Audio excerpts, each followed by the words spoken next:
Have you ever wondered what it would feel like to drift away to your ancient Viking journey? Welcome to Easy Drift Sleep. Tonight we find out, one quiet detail at a time. If these stories bring you peace, a quick subscribe means we can keep making them for you. Now settle in, slow your breathing, and let your mind wander. The Longhouse breathed with the slow, steady rhythm of a sleeping giant, its massive timbers groaning softly against the relentless wind that clawed at the sod roof. Outside, the world was a tapestry woven from the deep, inky black of a moonless night and the sharp, biting breath of the northern winter, but within these sturdy walls, a different kind of warmth held sway. A great central hearth, built from river stone smoothed by centuries of rushing water, pulsed with a leaving fire, its flames a vibrant, dancing heart in the gloom. They licked at the seasoned oak logs, spitting sparks that flew like tiny, ephemeral stars before vanishing into the cavernous smoke hole high above, and their light painted the rough-hewn walls with shifting patterns of gold and shadow. The air itself was a rich, complex brew, thick with the comforting scent of woodsmoke, the earthy fragrance of dried herbs hanging from the rafters, and the savory promise of simmering stew that bubbled gently in an iron pot suspended over the flames. This was the scent of home, of community, of survival against the vast, indifferent wilderness. Astrid Fjordsson, a young woman whose braids were the color of spun gold caught in the late afternoon sun, sat on a low, polished bench near the hearth, her knees drawn up to her chest. Her gaze, keen and intelligent, was fixed not on the mesmerizing dance of the fire, but on the faces of the elders gathered around it. Her fingers, slender and accustomed to the delicate work of threading a needle or turning the pages of a precious, hand-copied saga, rested lightly on a small, leather-bound volume in her lap, its vellum pages filled with the intricate runes of ancient tales. She was a skald in training, though the title felt too grand, too weighty for her quiet demeanor. Her heart, however, beat with an extraordinary memory for sagas and poetry, a deep reverence for the old ways, and an almost sacred connection to the natural world that hummed just beyond the Longhouse's protective embrace. Tonight, the air was particularly charged with the magic of memory, for Freya, the weaver of dreams, had begun to speak. Freya was an ancient woman, her face a roadmap of countless winters and summers, her gnarled hands moving with surprising grace as she spun wool onto a drop spindle. Her eyes, like polished amber, held the deep, knowing glint of someone who had seen much and understood more, and her voice, when she spoke, was like the rustling of dry leaves in an autumn wind, soft, yet carrying a profound resonance. She often sat by the hearth, weaving intricate patterns that seemed to mirror the complex threads of history she held in her mind, listening to whispers that only she could hear, whispers from the distant past. And so, Freya murmured, her voice a gentle current in the warm air, "Odin, the All-Father, hung himself from the world tree, Yggdrasil, for 9 days and 9 nights, a sacrifice of himself to himself, that he might gain the wisdom of the runes." Her words wove through the Longhouse, painting vivid images in Astrid's mind, the vast, cosmic tree, its branches reaching into the heavens, its roots plunging into the underworld, the one-eyed god, his sacrifice a testament to the insatiable hunger for knowledge. Astrid felt a familiar ache in her chest, a yearning to capture such moments, such power, in her own words, to make them leave anew for generations yet unborn. But the words often caught in her throat, tangled by a shyness that felt as ancient as the sagas themselves. Bjorn Ironhide, the village chieftain, sat opposite Freya, his broad shoulders filling the space around him. He was a man weathered by sun and storm, his face etched with the lines of laughter and concern, but his eyes, though holding the wisdom of many winters, still sparkled with a youthful fire when a good story was told. He let out a low, appreciative rumble. "A mighty sacrifice, indeed, Freya." A reminder that true wisdom often demands a heavy price. Bjorn was a fair leader, known for his strength in battle and his deep love for the skaldic arts, a patron of storytellers and poets. He was growing older now, his silver-streaked beard a testament to the passage of time, and he often spoke of ensuring the traditions of his people endured, of passing on the torch before the flames dwindled. He saw potential in Astrid, a quiet spark he hoped to fan into a roaring fire, though he knew she wrestled with her own silent battles. Einar the Quiet, a skilled woodcarver and Astrid's childhood friend, sat a little apart from the main circle, his strong, calloused hands never idle. He was a gentle giant, often lost in his own thoughts, his thoughtful nature reflected in the intricate patterns he carved into a piece of ashwood. Tonight, he was shaping a small, elegant raven, its wings poised as if about to take flight. Einar expressed himself through his art, his carvings of gods and beasts speaking volumes where his words often failed him. He struggled with a quiet self-doubt, wondering if his artistic contributions truly held the same weight as the sagas and the battles, but Astrid knew the beauty and power in his work, how it brought the old stories to life in a tangible form. He glanced up, his eyes meeting Astrid's for a fleeting moment, and offered a small, almost imperceptible nod of encouragement, a silent acknowledgement of their shared reverence for the old ways. Solveig the Swift, a lithe and agile woman with hair as dark as raven's wings, was not yet in the Longhouse. She was out, as she often was, under the vast, star-dusted skies, her keen eyes scanning the familiar landscape. Solveig was the village hunter and scout, quick of foot and even quicker of mind, fiercely independent and deeply connected to the wildlands that surrounded their settlement. She valued practical skills above all else, often dismissing the softer arts of skalds and poets, though Astrid knew that even Solveig, in her own way, listened to the whispers of the wind and the stories written in the tracks of animals. Tonight, perhaps, she was tracking a late-season deer, or simply observing the silent ballet of the stars, finding her own kind of wisdom in the untamed world. The Longhouse itself was a testament to their resilience, a sturdy vessel against the harsh realities of the northern clime. The walls, made from massive, interlocking logs, were draped with woven tapestries depicting scenes from sagas and hunts, their colors muted by time and smoke.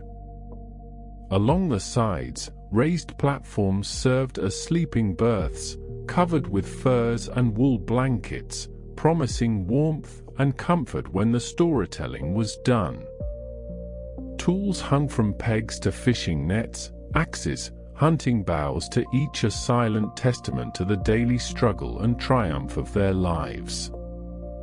Astrid breathed in the familiar scents, felt the radiating warmth of the fire on her face, and listened to the low murmur of voices, a comforting counterpoint to the howling wind outside. She thought of the vast, fjord-carved coastlines that stretched beyond their valley, the deep forests that whispered ancient secrets, and the towering mountains that stood like silent guardians. Her people lived in harmony with this land, drawing sustenance and inspiration from its rugged beauty, and the stories they told were as much a part of the landscape as the rocks and the trees.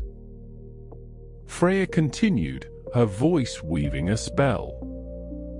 and from the roots of Yggdrasil, the Norns draw water from the well of Erd to sprinkle upon the tree, keeping it green and vibrant, for its fate is intertwined with the fate of all creation.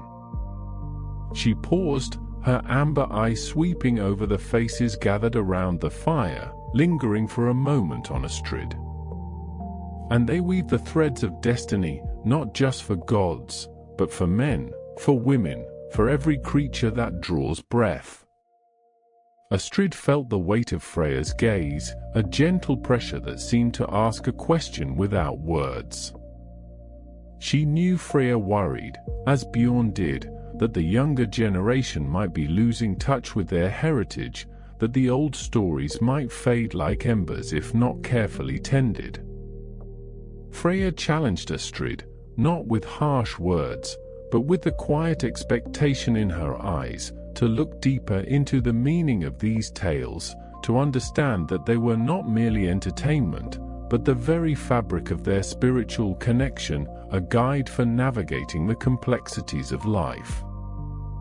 The crackling and spitting of the hearth fire intensified for a moment, as if in agreement, sending a fresh shower of sparks dancing upwards. Astrid watched them, mesmerized, and a thought bloomed in her mind. These stories, these sagas, were like those sparks, too brief, bright, and full of light, but if carefully nurtured, they could ignite a fire that would burn for ages. Her shyness, usually a thick fog around her voice, felt a little thinner tonight. She yearned to become a respected skald, to stand before her people and weave tales that would stir their hearts and minds, to ensure that the wisdom of their ancestors would not be lost to the winds of time. The path felt long, fraught with the challenge of finding her own voice, but in the warm embrace of the Longhouse, surrounded by the echoes of ancient sagas, a quiet hope began to flicker within her, as steady and persistent as the fire itself. She knew, with a certainty that settled deep in her bones, that her journey had just begun. The quiet hope that flickered within Astrid, steady and persistent as the hearth fire, warmed her through the long, darkening days as autumn's grip tightened its hold on the fjordlands. The air grew sharper, carrying the briny tang of the sea mixed with the earthy scent of damp leaves and distant wood smoke. Each evening, as the sun dipped below the jagged peaks, painting the sky in hues of bruised purple and fiery orange, the villagers gathered earlier in the great Longhouse, seeking refuge from the encroaching chill. The hearth, a beacon of warmth and light, became the heart of their world, its crackling flames mirroring the stories whispered and sung within its smoky embrace. One such evening, as the last sliver of twilight faded from the sky and the first stars began to prick through the deepening blue, Chieftain Bjorn Ironhide rose from his seat near the central fire. His broad shoulders, though still powerful, seemed to carry the weight of the approaching winter, and his eyes, usually alight with mirth, held a thoughtful, almost solemn, gleam. A hush fell over the assembled villagers, the clatter of wooden bowls and the murmur of conversation fading into a respectful silence. Even the dogs, usually restless, settled quietly by their master's feet, sensing the shift in the chieftain's demeanor. "My people," Bjorn's voice boomed, rich and resonant, filling the Longhouse without needing to be raised. "The sun now sleeps longer, and the frost bites deeper each morn. Soon, the great white blanket will descend upon our lands, sealing us within these walls until the spring thaw." He paused, letting his gaze sweep across the faces gathered before him, seeing the familiar lines of worry, resilience, and quiet anticipation etched upon them. "This winter, like all winters, will test our resolve, our spirit, and our bonds." Astrid, seated near the back with a small carving she had read idly tracing in her lap, felt a familiar tremor of nerves and excitement. She knew what was coming. Every year, as the days shortened and the cold deepened, Bjorn would announce the winter's tale gathering, a tradition as old as the fjords themselves. It was a time when skalds, both seasoned and aspiring, would share new verses, recount ancient sagas, and weave tales that would sustain the community through the long, dark months. It was a time of magic, of shared memory, and of the enduring power of words. Bjorn continued, his voice softening slightly, but winter also brings its own gifts, the gift of togetherness, the gift of reflection, and the gift of story. For it is in these long nights, gathered around the hearth, that we remember who we are, where we come from, and what binds us together. He gestured with a large hand towards the fire, its flames dancing in response. Therefore, as is our custom, I declare the winter's tale gathering to be held on the night of the longest darkness, the heart of winter. Let all who have a tale to tell, a verse to sing, or a saga to share, prepare their voices and their minds. Let us honor our ancestors, inspire our children, and strengthen our spirits through the power of the spoken word. A ripple of murmurs, both excited and apprehensive, spread through the Longhouse. For the seasoned skalds, it was a familiar challenge, a chance to hone their craft and reaffirm their place. For the younger ones, like Astrid, it was a daunting prospect, a moment of truth that could either elevate them or expose their inexperience. Astrid felt a knot tighten in her stomach, a familiar sensation that mingled a deep yearning to participate with a crippling fear of failure. Her heart pounded a slow, heavy rhythm against her ribs, echoing the distant beat of the sea against the shore. Later that evening, after the last embers of the hearth had been banked and the Longhouse had fallen into a deep, communal slumber, Astrid lay awake on her sleeping platform. The air was cool and still, carrying the faint scent of woodsmoke and the lingering warmth of bodies. Moonlight, thin and watery, filtered through the smoke hole, painting the rough-hewn timbers of the ceiling in shades of silver and grey. Her mind, however, was anything but still. The chieftain's words echoed in her thoughts, each phrase a challenge, a beckoning. She imagined the Longhouse on the night of the gathering, packed with expectant faces, their eyes fixed upon the storyteller by the fire. She saw the flickering shadows, heard the collective breath held captive by a well-spun tale. And she imagined herself standing there, her voice clear and strong, her words weaving a tapestry of sound and meaning that would captivate every soul. The image was intoxicating, a dream she had nurtured since childhood, since the first time she had heard a skald recite the epic deeds of Odin and Thor, or the tragic love of Sigurd and Brynhild. But then, the fear crept in, cold and insidious. What if her voice trembled? What if her words faltered? What if her verse, so carefully crafted in her mind, sounded hollow and uninspired when spoken aloud? She remembered the weight of the sagas, the immense legacy of generations of skalds who had perfected their art over centuries. How could she, a young woman barely out of her apprenticeship, hope to add anything meaningful to such a grand tradition? The sheer weight of expectation, both internal and external, pressed down upon her, making her breath catch in her throat. For days, Astrid carried this internal struggle with her, a silent battle fought within the confines of her own mind. She continued her daily chores, helping to prepare fish for smoking, mending nets, and tending to the small garden plots that still yielded a few hardy root vegetables. Her hands moved with practiced efficiency, but her thoughts were miles away, wrestling with lines of poetry, searching for the perfect metaphor, the resonant image. She found herself seeking out quiet corners of the Longhouse, or venturing to the edge of the fjord where the wind whipped through her braids and the vastness of the sea seemed to swallow her anxieties. One afternoon, she sat on a smooth, wave-worn rock, watching the gulls wheel and cry above the choppy grey waters. The rhythmic crash of the waves against the shore seemed to mock her attempts at finding a rhythm for her own verse.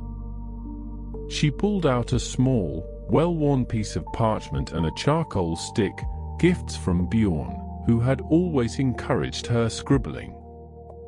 She tried to capture the essence of the fjord, the raw power of the sea, the resilience of the ancient rocks.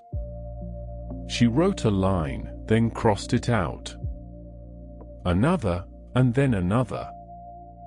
Each attempt felt clumsy, inadequate, a pale imitation of the vivid imagery that danced in her mind. The sea, a grey wolf, gnaws at the shore, she wrote, then frowned. Too common. Wind, a harsh whisper, speaks of winter's coming, she tried next.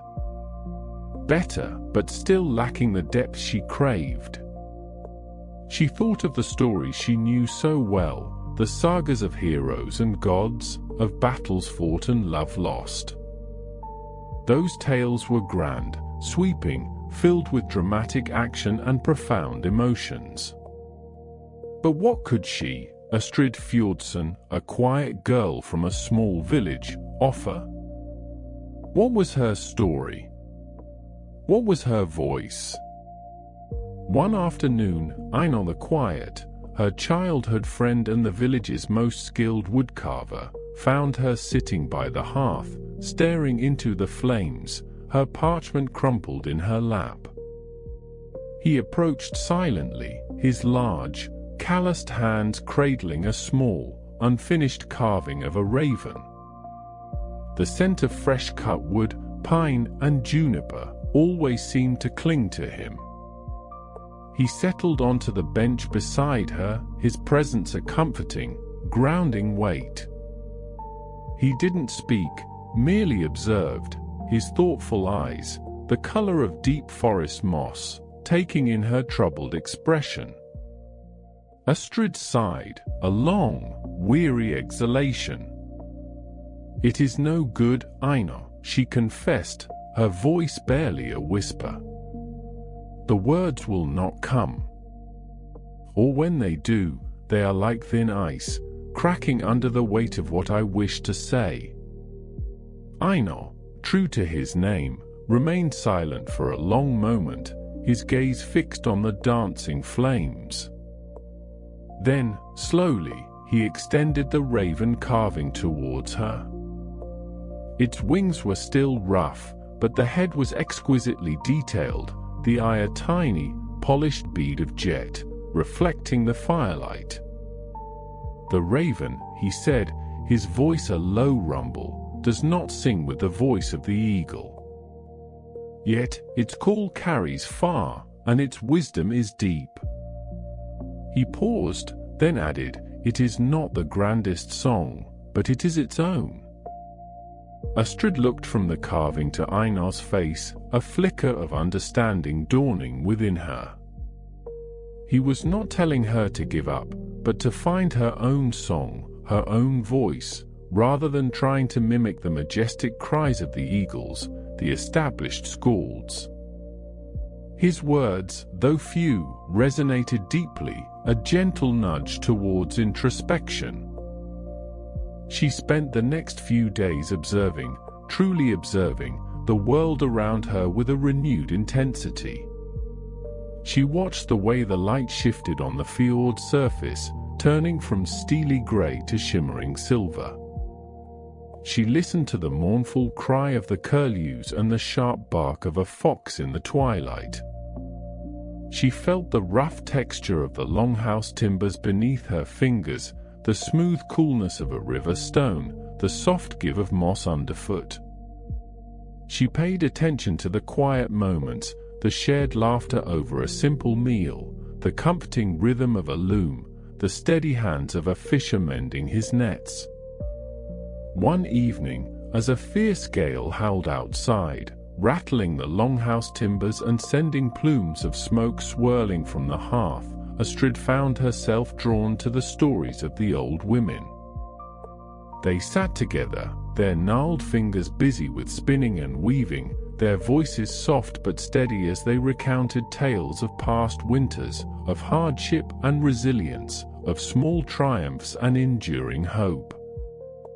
They spoke of the wisdom of the land, of the signs in the sky, of the quiet strength found in community. She listened intently, not for grand heroes or epic battles, but for the subtle details, the human emotions, the way ordinary people faced extraordinary challenges. She heard about a mother who had woven a blanket from her own hair to keep her child warm during a particularly harsh winter. She heard about a young man who had braved a blizzard to bring medicine to a sick neighbor. These were not the sagas of gods, but the sagas of their own people, their own ancestors, etched into the very fabric of their lives. A new kind of verse began to form in Astrid's mind, not of grand, sweeping gestures, but of the quiet, enduring strength of her community, of the beauty found in the everyday, of the resilience woven into the very landscape of their lives. It was a verse rooted in the earth, in the hearth, in the beating heart of their village. The fear of failure still lingered, a cold shadow at the edge of her thoughts, but now, a new feeling began to bloom alongside it, a quiet determination. She might not have the booming voice of a seasoned skald, nor the dramatic tales of ancient kings, but she had her own keen observations, her own deep feelings, and her own unique perspective. She had the stories of her people, not just the legendary ones, but the living, breathing ones that unfolded around her every day. She began to write again, this time with a different approach. She focused on sensory details, on the feeling of the wind, the scent of the hearth, the warmth of a shared meal. She wrote about the quiet strength of her mother's hands as she spun wool, the patient wisdom in Bjorn's eyes, the silent artistry of Einar's carvings. She wrote about the way the northern lights, when they appeared, painted the sky with ethereal, dancing colors, a silent promise of magic in the darkest nights. The words did not flow effortlessly, but they flowed with a newfound authenticity, a sense of purpose. She felt as though she was chipping away at a block of ice, slowly revealing the form hidden within. Each line, each stanza, was a small victory, a step towards finding her own voice. The weight of tradition still loomed, but now, it felt less like a burden and more like a rich soil from which her own unique plant could grow. One crisp morning, Solveig the Swift, the village's most agile hunter and scout, returned from a solitary journey into the snow-dusted forests. Her raven-dark hair was dusted with frost, and her cheeks were ruddy from the cold, but her eyes, sharp and keen, held a glint of satisfaction. She carried a freshly caught hare and a small bundle of winter herbs, their earthy scent mingling with the crisp air. She was a woman of action, of practical skills, and Astrid had always felt a slight unease around her, sensing Solveig's quiet dismissal of the softer arts of skalds. As Solveig cleaned her catch by the water's edge, her movements precise and efficient, Astrid sat a little distance away, sketching out a new verse on her parchment. She was describing the silent dance of the snow falling in the forest, the way it muffled sounds and transformed the familiar landscape into a world of hushed beauty. Solveig, usually oblivious to such pursuits, glanced over. "Still chasing words, Astrid?" she asked, her voice direct, without malice, but with a hint of the same practical skepticism Astrid had always perceived. "The winter will not be warmed by pretty phrases, nor will bellies be filled by tales."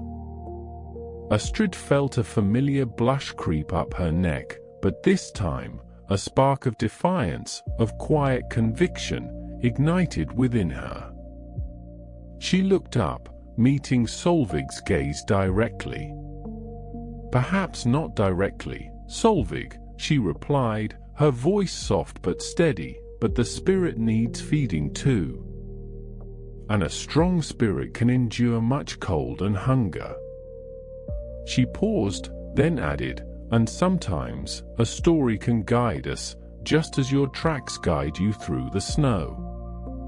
Solveig paused her work, her knife stilling over the hair. She looked at Astrid, a flicker of something unreadable in her keen eyes. She had always valued the tangible, the immediate, the skills that ensured survival. The idea of stories as sustenance was foreign to her, almost frivolous.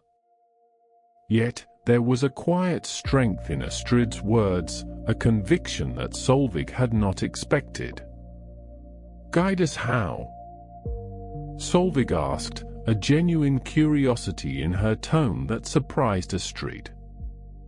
"By reminding us of our ancestors' resilience," Astrid explained, her voice gaining a little more confidence, "by showing us the wisdom of the land, by weaving us together as a people. When the snow falls thick and the days are dark, and despair threatens to creep in, a story can be a light, a warmth, a reminder that we are not alone, and that spring will always return." Solveig considered her words for a long moment, her gaze drifting towards the distant, snow-capped peaks. She had seen despair in the long winters, had felt the gnawing emptiness when the hunting was poor and the cold relentless. She knew the importance of hope, even if she had always sought it in the practicalities of survival. Perhaps, she mused, there was more to these soft hearts than she had ever understood. Perhaps the spirit, indeed, needed its own kind of nourishment. A faint, almost imperceptible nod from Solveig was all the response Astrid received, but it felt like a significant shift, a small crack in the wall of skepticism. It was not an endorsement, but it was not a dismissal either. It was a moment of quiet understanding, a recognition that different strengths, different contributions, were all vital to the survival of their community. As the days continued to shorten, and the first heavy snows began to fall, blanketing the fjord in a pristine, hushed white, Astrid continued to work on her verse. The Longhouse became a sanctuary, its warmth a stark contrast to the biting cold outside. The scent of woodsmoke, dried herbs, and simmering stew filled the air, a comforting aroma that spoke of home and hearth. The distant, echoing calls of seabirds over the fjords grew fainter, replaced by the whisper of the wind through the snow-laden pines. Astrid's parchment was now filled with lines, some crossed out, some carefully rewritten. She was no longer trying to be a grand skald of epic tales, but a storyteller of her own time, her own place, her own people. She sought to capture the quiet heroism of everyday life, the enduring spirit of her community, the subtle magic of the natural world that surrounded them. The daunting prospect of standing before her people on the night of the longest darkness still loomed large, a mountain she had yet to climb. But now, she felt a different kind of strength growing within her, not a booming confidence, but a quiet, steady resolve. She would not be trying to impress, but to share. She would not be trying to mimic, but to speak from her own heart, in her own voice. The fire in the hearth crackled and spat, casting dancing shadows on the longhouse walls, each flicker a story waiting to be told. Astrid looked at her crumpled parchment, then at the faces of her sleeping kin, illuminated by the dying embers. She knew that her journey to find her voice was far from over, but she also knew, with a certainty that settled deep in her bones, that she was finally on the right path, guided by the quiet hope that burned within her, as steady and persistent as the fire itself. The scent of wood smoke, dried herbs, and simmering stew still permeated the air, a comforting blanket woven from the day's activities, even as the longhouse settled into the deep quiet of night. Outside, the wind, a tireless skald itself, whispered ancient sagas through the crags of the fjord, its voice a low, resonant hum against the sturdy timber walls. Astrid, her fingers still tracing the faint lines of her half-formed verses, felt a profound sense of connection to the world around her, a world that stretched far beyond the familiar confines of their village. She knew that her journey to find her voice was far from over, but she also knew, with a certainty that settled deep in her bones, that she was finally on the right path, guided by the quiet hope that burned within her, as steady and persistent as the fire itself. The following morning, a crisp, invigorating breeze swept through the fjord, carrying with it the briny tang of the sea and the distant, echoing calls of seabirds to gulls wheeling high above the water, their cries sharp and clear, and the occasional majestic shriek of an eagle soaring near the towering peaks. Astrid rose with the first blush of dawn, her mind still humming with the half-remembered rhythms of her dreams, dreams filled with the rhythmic splash of oars and the whisper of distant voices. She moved through the longhouse with a practiced quietude, careful not to disturb the few still slumbering figures, her soft leather boots making barely a sound on the packed earth floor. Bjorn Ironhide, however, was already awake, seated by the now rekindled hearth, his broad shoulders silhouetted against the nascent light filtering through the smoke hole. He was sharpening a small carving knife, the rhythmic scrape of stone against steel a gentle counterpoint to the crackling fire.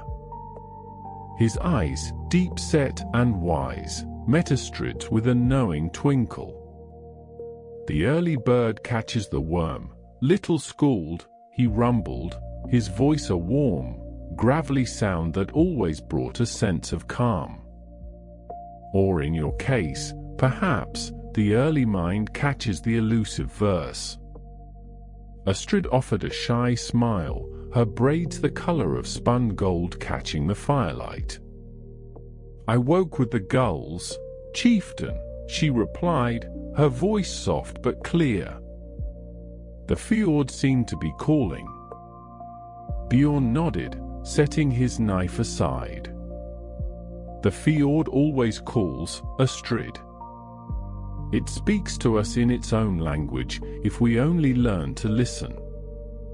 The sagas are not only found in parchment or the memories of old men, they are written in the wind, etched into the rock, sung by the waves. He gestured towards the door, where the first rays of the sun were beginning to paint the sky in hues of soft rose and gold. Go, walk the shoreline. Let the wildness of this land seep into your spirit. Let the eagles be your guides and the ancient stones your silent teachers. Do not merely seek inspiration within the confines of our walls, but let the wilderness itself fill your wellspring of words. His words resonated deeply within Astrid, stirring a longing she hadn't fully articulated.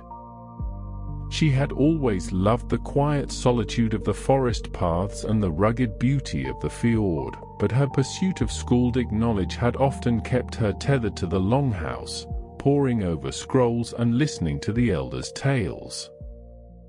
Now, Bjorn was encouraging her to embrace a different kind of learning, one that felt both ancient and profoundly personal. She felt a surge of gratitude for his unwavering belief in her, a belief that chipped away at her ingrained shyness, piece by careful piece. "I will, chieftain," she promised, her heart swelling with a quiet determination. "I will listen."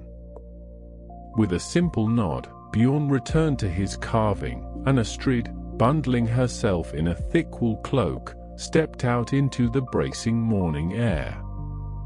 The world outside was breathtakingly alive. The fjord, a deep sapphire ribbon, stretched endlessly towards the horizon, its surface still and reflective, mirroring the towering, snow-capped mountains that guarded its flanks. The air was clean and cold, filling her lungs with a refreshing clarity that sharpened her senses. She walked along a narrow path that hugged the shoreline, the crunch of pebbles beneath her feet a rhythmic accompaniment to the gentle lapping of the waves. She passed Einar the Quiet, already at work near the water's edge, his powerful frame bent over a gnarled piece of driftwood. His calloused hands, usually so adept with axe and saw, now moved with surprising delicacy, coaxing intricate patterns from the wood with a small, sharp chisel. He was carving a long, serpentine dragon, its scales already beginning to emerge with astonishing detail, its eyes holding a fierce, ancient wisdom. Einar, true to his name, offered only a silent nod as Astrid passed, his intense focus never wavering, yet his presence always brought a quiet comfort to Astrid. He spoke through his art, his creations a testament to the enduring power of their myths and the silent strength of his spirit.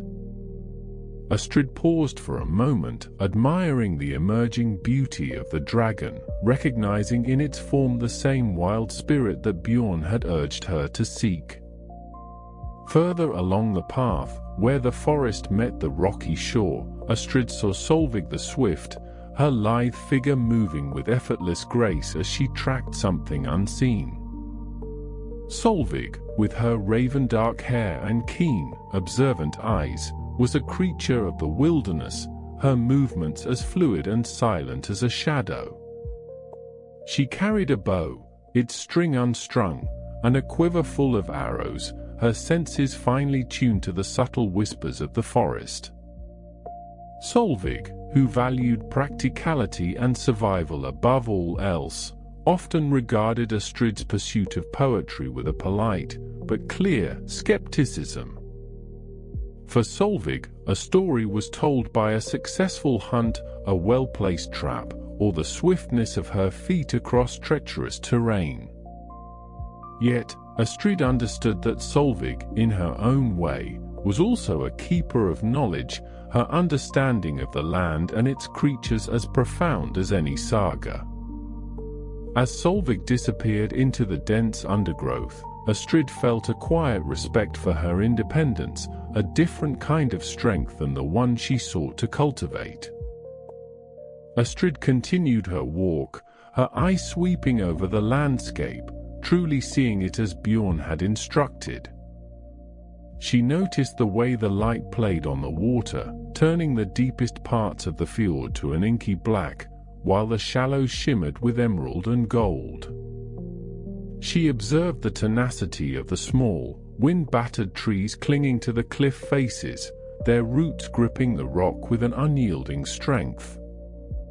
She listened to the mournful cry of an osprey circling overhead, its sharp eyes scanning the waters for fish, and the rustle of unseen creatures in the undergrowth.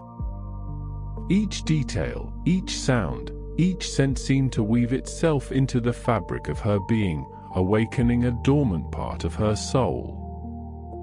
She felt a growing sense of wonder, a quiet excitement that hummed beneath her skin. As the sun climbed higher, casting long, dramatic shadows across the fjord, Astrid found a secluded cove, its pebble beach strewn with smooth, water-worn stones. She sat upon a large, flat rock, pulling her knees to her chest, and simply watched the world unfold. The rhythmic ebb and flow of the tide became a soothing mantra, a gentle reminder of the ceaseless cycles of life. It was in this peaceful solitude, surrounded by the raw, untamed beauty of her homeland, that a new kind of inspiration began to stir within her, not from ancient texts, but from the very breath of the land itself. Suddenly, a distant sound broke the tranquil silence, to a deep, resonant horn blast, carried on the wind from the mouth of the fjord. It was a sound that spoke of arrival, of distant journeys, a sound that always stirred a ripple of excitement and anticipation through the village. Astrid stood, her heart quickening, and peered out towards the fjord's entrance, her hand instinctively shading her eyes against the glare. Slowly, majestically, a longship emerged from behind the craggy headland, its single square sail, patched and weathered, billowing proudly in the breeze. It was a vessel that had clearly seen many seas, its timbers darkened by sun and salt, its dragon-headed prow a testament to its formidable spirit. A collective gasp, then a murmur of excited voices, began to rise from the village as others, drawn by the horn, emerged from their longhouses and gathered on the shore. As the longship drew closer, Astrid could make out the figures on its deck. One man stood at the prow, his silhouette strong and unmistakable. He was tall, with a neatly braided beard that caught the sunlight, and his posture exuded a calm, reassuring presence. Even from a distance, there was an aura of quiet authority about him, a sense of having witnessed much, yet remaining unburdened by it. It was Ragnar the Wanderer, returning home after years spent charting distant waters and exploring lands far beyond the familiar shores of their fjord. A thrill, a mixture of curiosity and pure wonder, shot through Astrid. Ragnar's name was spoken with reverence in their village, his journeys legendary, his tales a source of endless fascination. He was a living saga, a bridge to the wider world that Astrid yearned to understand. The longship glided gracefully towards the shore, its oars now dipping rhythmically into the water as the crew brought it in. The air filled with the shouts of greeting, the joyous cries of reunion, and the excited chatter of children. Bjorn Ironhide, his face alight with a rare, broad smile, was among the first to wade into the shallow water, his arms outstretched in welcome. Ragnar stepped onto the pebbled beach, his boot sinking slightly into the wet stones. He was indeed as the legends described, sun-kissed skin, eyes that held the twinkle of distant stars, and a bearing that spoke of countless horizons. He embraced Bjorn with a hearty clap on the back, their laughter echoing across the fjord. "Bjorn, old friend." Ragnar's voice was a rich baritone, weathered like his ship, yet full of warmth. "The fjord calls me home, as it always does. And we are richer for your return, Ragnar," Bjorn replied, his eyes shining. "What wonders have you brought back this time? What tales from beyond the known world?" Ragnar's gaze swept over the gathered villagers, a gentle smile playing on his lips. His eyes lingered for a moment on Astrid, a flicker of recognition, perhaps, or simply a seasoned traveler's keen observation. "Wonders, old friend, and tales aplenty," he said, his voice carrying easily across the excited crowd. Tales of lands where the sun never truly sets for weeks on end, and where the ice stretches further than the eye can see. Tales of people who worship different gods, and who speak in tongues as melodic as the wind through the fjords. Tales of creatures that swim in the deepest oceans, and birds with plumage brighter than any sunset. Astrid felt a shiver of excitement run down her spine. Each word Ragnar spoke was a brushstroke painting a vivid picture in her mind, expanding her worldview beyond anything she had ever imagined. The shyness that usually kept her rooted to the spot seemed to recede, replaced by an insatiable hunger for his stories. This was the kind of inspiration Bjorn had spoken of, not from ancient scrolls, but from the living, breathing experience of the world. Later that evening, the Longhouse was alive with a joyous energy. The central hearth fire crackled and spat with renewed vigor, casting dancing shadows that stretched and swayed like ancient spirits on the timber walls. The scent of wood smoke mingled with the rich aroma of roasted meat and simmering stew, creating a heady perfume that filled every corner of the communal space. It was a feast of welcome, a celebration of Ragnar's return. Ragnar sat beside Bjorn, a horn of mead in his hand, his eyes sparkling as he recounted his latest adventures.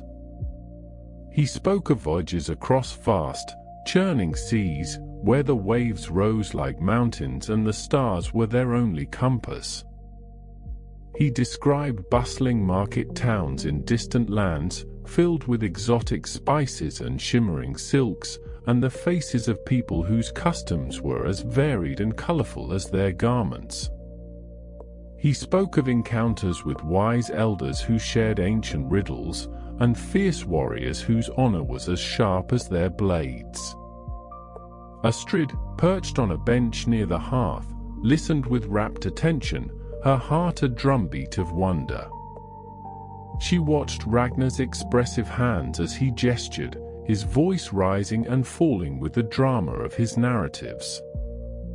He was a natural storyteller, his words painting vivid scenes that transported everyone present to far-off shores. He didn't just tell a story, he wove it, thread by intricate thread, drawing his listeners into the very heart of his experiences. He spoke of a land where the sun dipped below the horizon for only a few hours in the summer, casting an ethereal, prolonged twilight that bathed the world in hues of lavender and rose.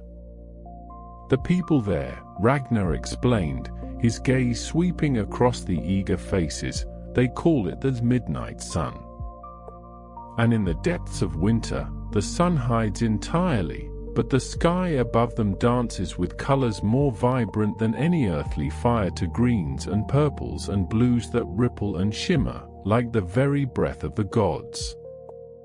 Astrid knew he was speaking of the northern lights, the aurora borealis, a phenomenon she had only ever seen as faint, ghostly shimmers on the darkest winter nights, a distant, ethereal promise. But Ragnar's description made it real, tangible, a spectacular celestial ballet. She imagined the silence of those long, dark winters, broken only by the crackle of ice and the whisper of the wind, while the sky above put on a show of unparalleled majesty. Einar the Quiet, usually so reserved, sat mesmerized, his strong hand still, his eyes wide with a quiet awe. Astrid saw him glance at a piece of uncarved wood he had brought in, a flicker of inspiration already beginning to stir within his artistic soul. Perhaps he was already envisioning the swirling patterns of the aurora, or the majestic sweep of a longship's prow cutting through icy waters.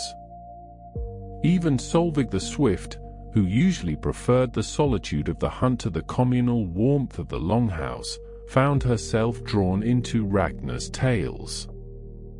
She sat a little apart, her arms crossed, but her keen eyes never left Ragnar's face, her usual skepticism momentarily forgotten. She listened intently to his descriptions of navigating treacherous currents and surviving harsh weather, recognizing the practical wisdom embedded within his adventurous narratives. For the first time, Astrid saw a softening in Solveig's expression, a hint of wonder that transcended mere practicality. Ragnar paused, taking a long draught of mead, his eyes twinkling. But not all tales are of grand journeys and exotic sights, he continued, his voice dropping to a more intimate tone. Sometimes, the most profound stories are found in the quiet moments, in the resilience of the human spirit, in the way a community binds itself together against the harshness of the world. He looked directly at Astrid, his gaze gentle but penetrating. A skald, young Astrid, must not only read the great deeds of kings and warriors, but also the enduring heart of their people, the whispers of the land, and the wisdom of the ancients. His words were a direct address, a recognition that warmed Astrid from within. It was as if he had seen into her very soul, acknowledging her aspirations and offering a quiet encouragement. She felt a profound connection to this seasoned traveler, a shared understanding of the power of narrative. Bjorn, who had been listening with a proud smile, placed a heavy hand on Astrid's shoulder. "Ragnar speaks true, little skald," he said, his voice resonating with warmth. "The sagas are not just about what was, but about what is, and what will be. They are the threads that weave our past into our future. And you, Astrid, have the heart and the mind to be a weaver of such threads." He then turned to Ragnar. "Ragnar, you have seen much of the world.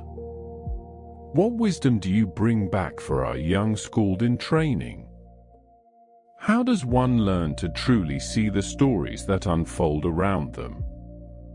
Ragnar leaned back, his gaze thoughtful, his eyes reflecting the dancing flames of the hearth.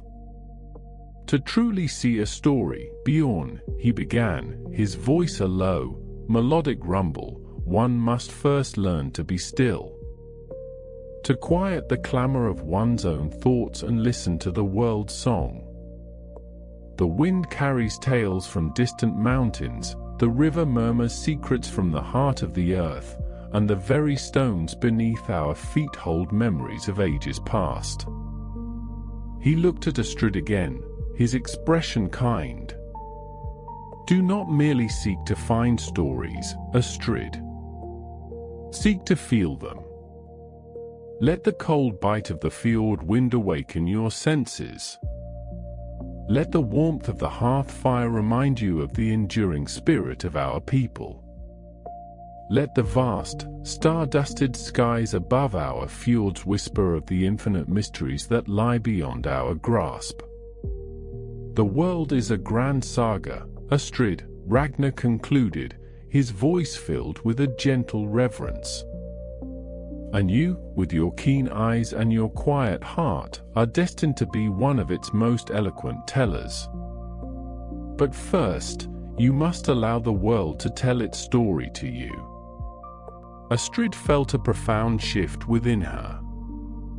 Ragnar's words, combined with Bjorn's earlier encouragement, were a revelation.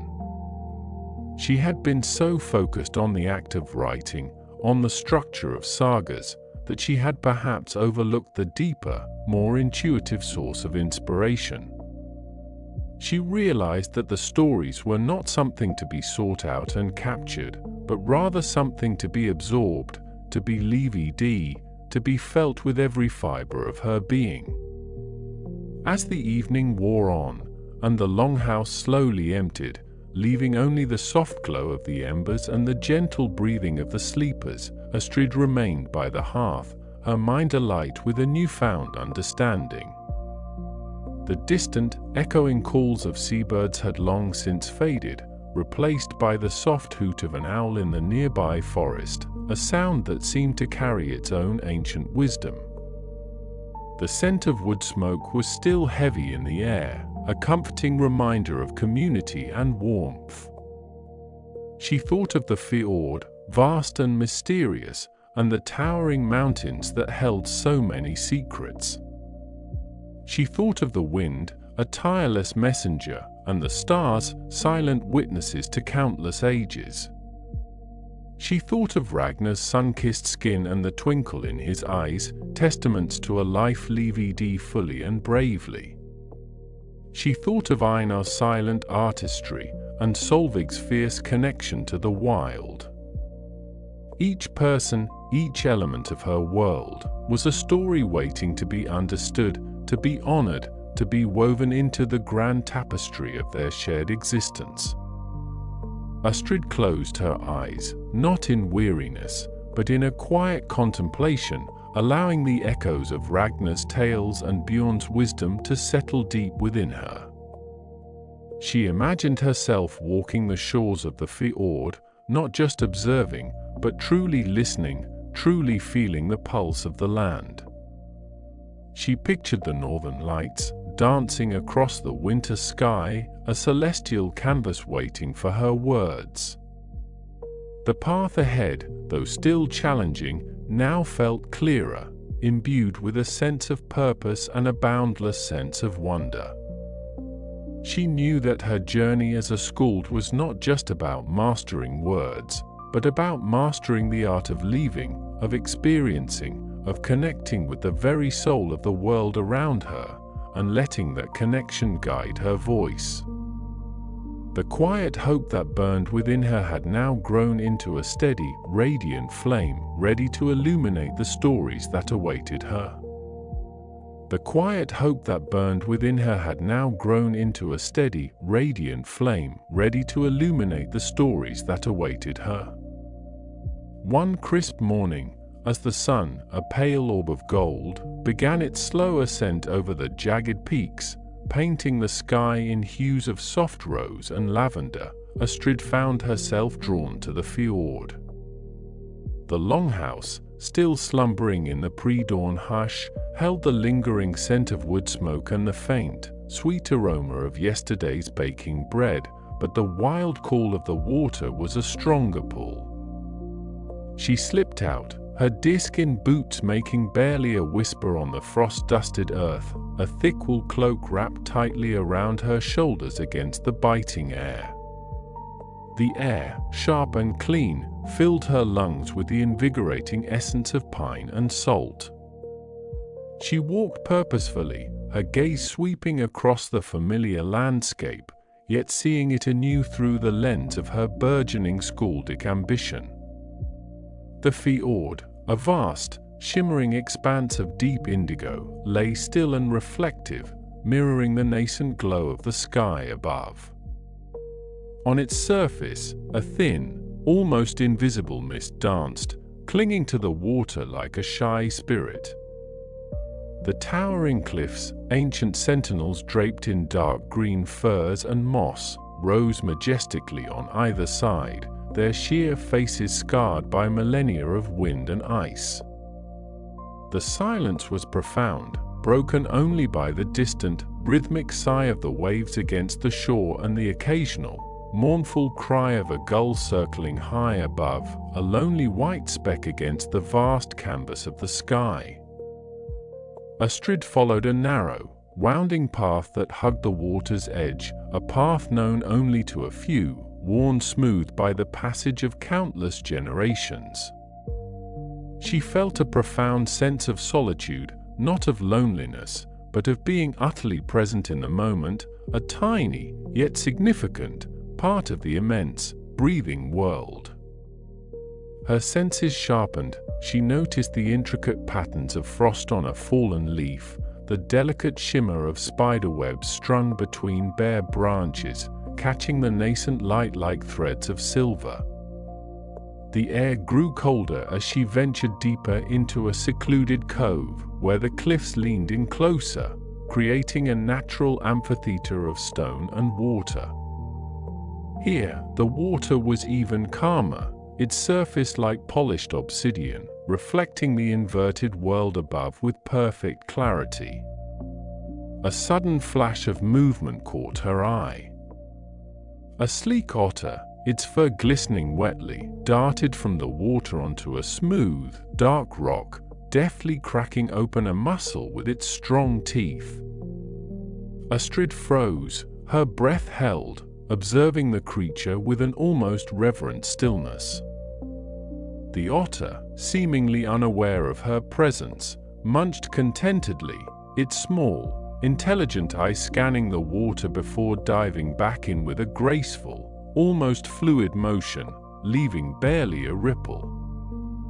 A sense of peace settled over Astrid, a deep, quiet understanding of the interconnectedness of all things. The otter, the fjord, the ancient stones, the whispering wind, they all spoke a language she was slowly learning to interpret, a language far older than any saga. This intimate communion with nature was a wellspring for her, a place where her spirit felt most free, most resonant.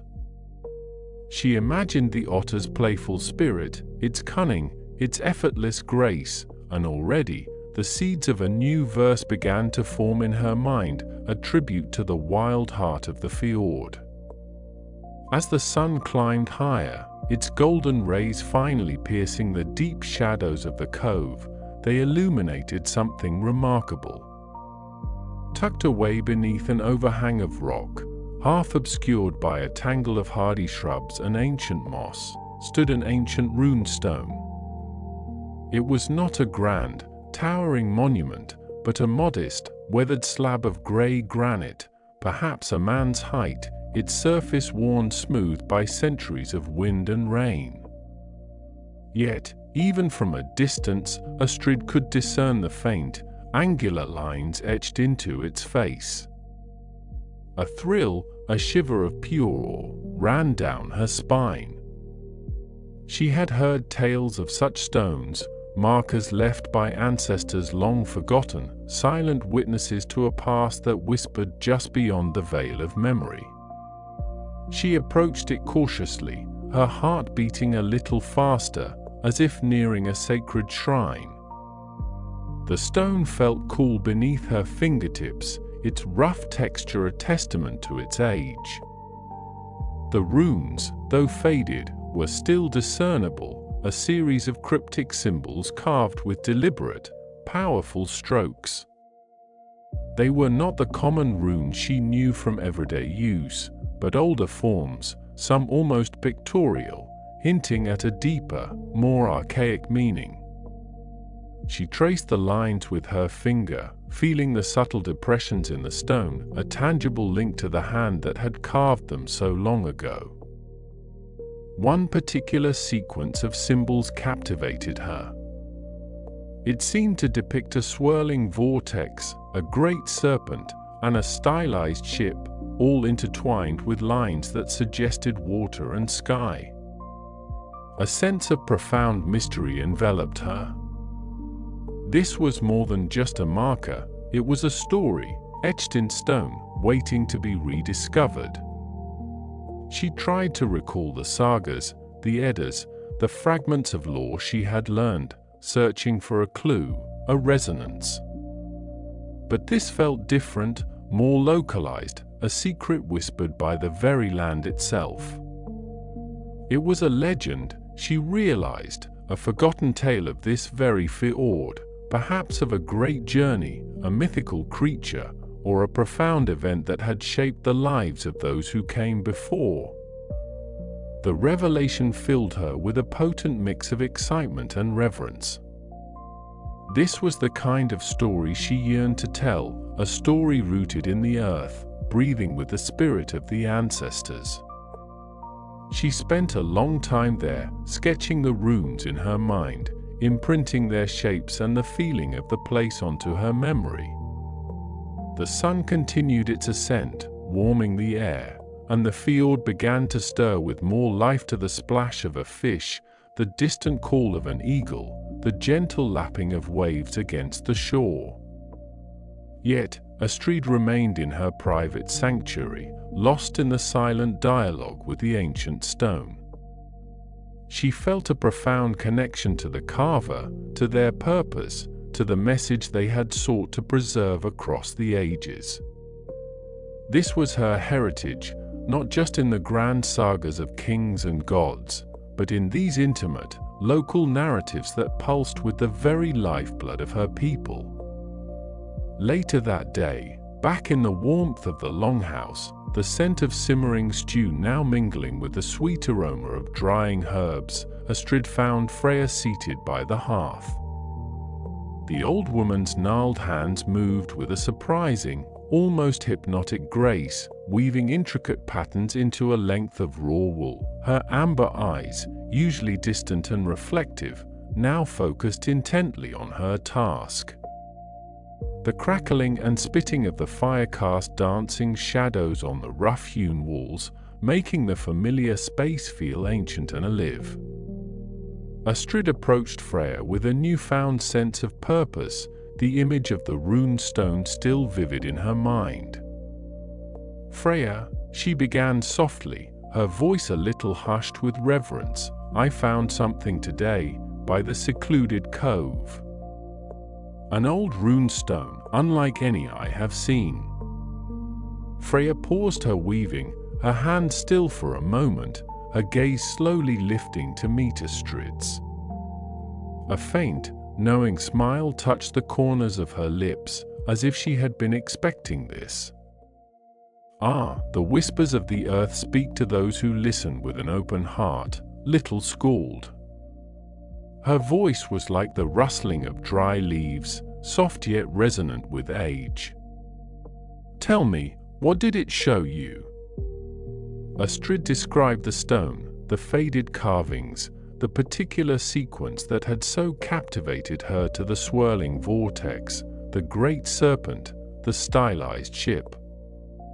Freya listened patiently, her eyes never leaving Astrid's face, a deep understanding dawning in their depths. When Astrid finished, a comfortable silence settled between them, broken only by the rhythmic click of Freya's weaving shuttle and the gentle murmur of the fire. "Those are the marks of the deep serpent," Freya finally said, her voice a low murmur, "and the churning waters of the world's edge. The ship, my child, is not merely a vessel of wood and sail, but a journey, a passage between realms, perhaps even a spirit ship." She leaned forward slightly, her eyes, like polished amber, seeming to hold the wisdom of generations.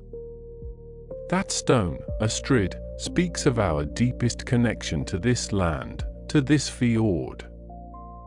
It is a legend of the guardians of these waters, of the spirits that dwell beneath the surface, and of the perilous journeys our ancestors undertook, not just across the waves, but across the thresholds of the seen and unseen worlds." Astrid felt a profound sense of revelation. "The guardians? The spirits?" Freya nodded slowly. "Indeed. Our people have always known that the land, the sea, the sky they are not empty spaces, but teeming with life, with ancient powers, with the echoes of those who came before. The runes are not just letters, they are keys, unlocking the wisdom of the earth itself. The swirling vortex speaks of the currents of life and death, the endless cycle.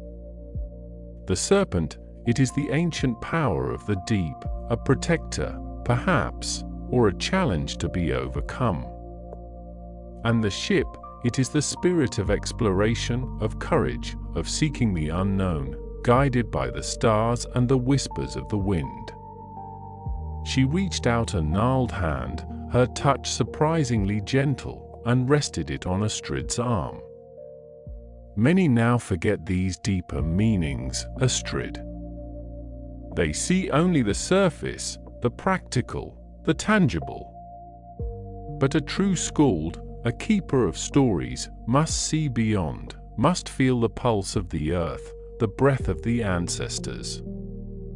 The spirit of the land, it is not just the trees and the rocks, but the stories they hold, the wisdom they impart, the very essence of our being. Freya's words resonated deep within Astrid, illuminating the path she was meant to walk. It was not enough to merely recite sagas, she had to understand the soul of them, the ancient truths they carried. The rune stone was not just a relic, it was a living testament to the spiritual dimension of her culture, a direct link to the profound connection her ancestors had with the natural world. Freya's interpretation was not merely an explanation, it was an invitation, a challenge to look deeper, to listen more intently, to feel with her entire being.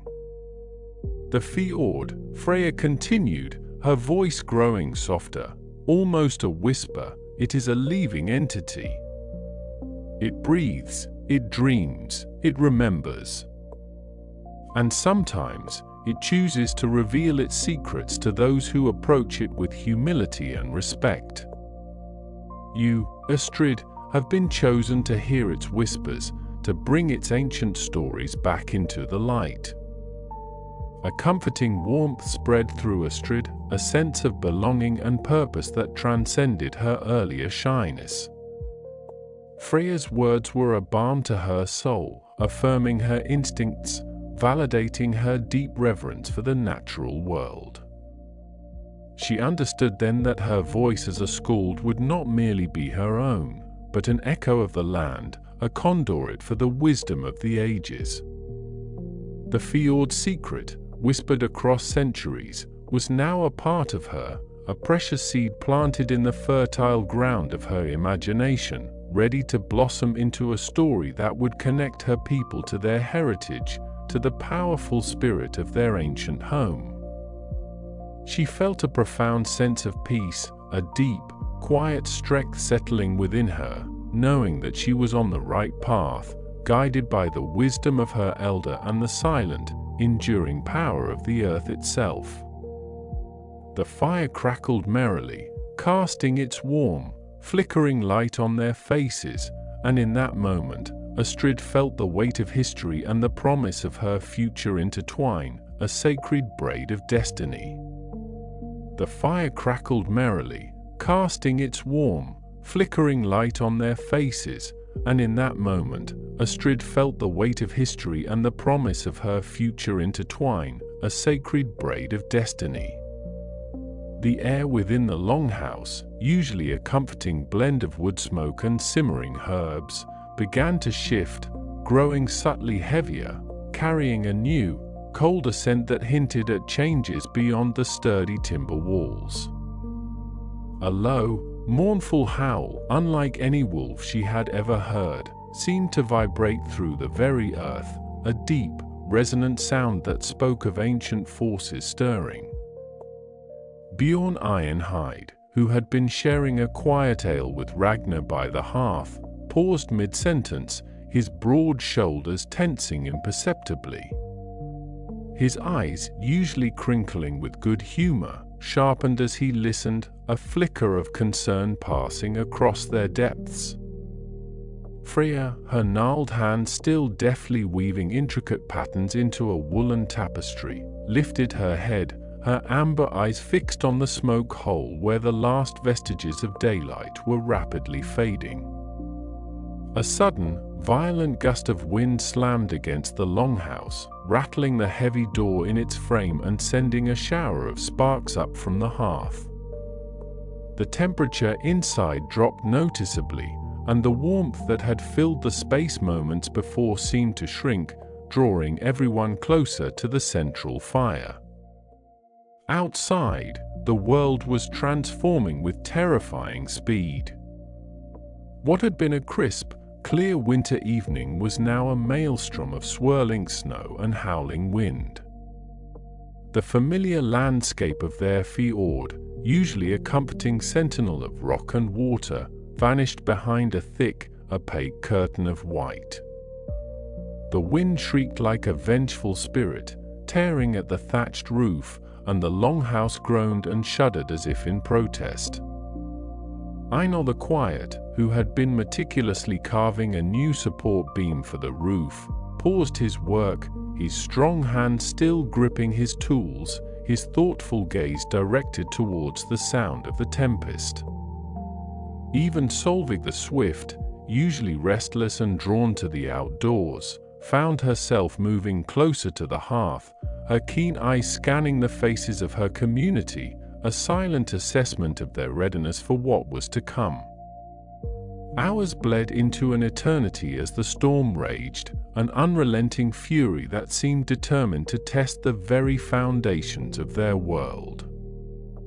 The longhouse became an island in a sea of white chaos, its thick walls the only barrier against the elemental wrath. The wind howled without ceasing, a relentless, deafening roar that made conversation difficult, forcing everyone into a state of quiet vigilance. Snow piled high against the door and windows, blocking out what little light remained, plunging the interior into a perpetual twilight illuminated only by the flickering fire and a few precious oil lamps. The air grew heavy with the scent of burning wood and the damp earth of the floor, a primal aroma that spoke of survival. Days blurred into a timeless expanse, marked only by the dwindling stores of food and the slow, steady rhythm of the storm outside. The initial shock gave way to a quiet, weary resignation. Children, usually boisterous, huddled close to their mothers, their eyes wide with a mixture of fear and fascination. The adults, their faces etched with the strain of confinement, moved with a subdued purpose, tending to the fire, checking the stores, and offering quiet words of comfort. The isolation was profound, a tangible weight that pressed down on them all, reminding them of their smallness against the vast, untamed power of nature. Astrid felt the tension in the air, a palpable thing that clung to the silence between the gusts of wind. She watched her people, their faces illuminated by the dancing firelight, seeing the subtle shifts in their expressions to the worry in a mother's eyes, the quiet strength in a father's jaw, the deep weariness that settled on the elders. Her own heart felt a strange mix of apprehension and a burgeoning sense of purpose. This was a time when stories were needed most, when the threads of shared experience could weave a tapestry of hope against the encroaching darkness. Yet, her shyness, that familiar companion, still held her tongue, a knot in her throat. Bjorn, ever the chieftain, moved among his people, his presence a steadying force. He spoke in low, reassuring tones, his booming laugh now softened to a gentle rumble, offering encouragement and sharing what little news he had from the few who dared to venture near the snow-choked entrance. He knew the storm was testing their spirits, and he felt the weight of their collective hope resting squarely on his shoulders. He glanced at Astrid, a silent question in his eyes, remembering their conversation by the fjord. He saw the yearning in her gaze, the stories waiting to burst forth, and a quiet resolve began to form within him. On the third day, as the storm showed no signs of abating, a palpable despondency began to settle over the longhouse. The endless howl of the wind, the biting cold that seeped through the thick walls, the dwindling food, all combined to chip away at their resilience.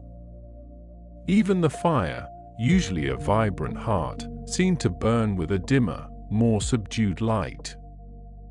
Children cried softly, their hunger and boredom a constant, low hum. Adults sat in quiet contemplation, their gazes distant, lost in their own anxieties.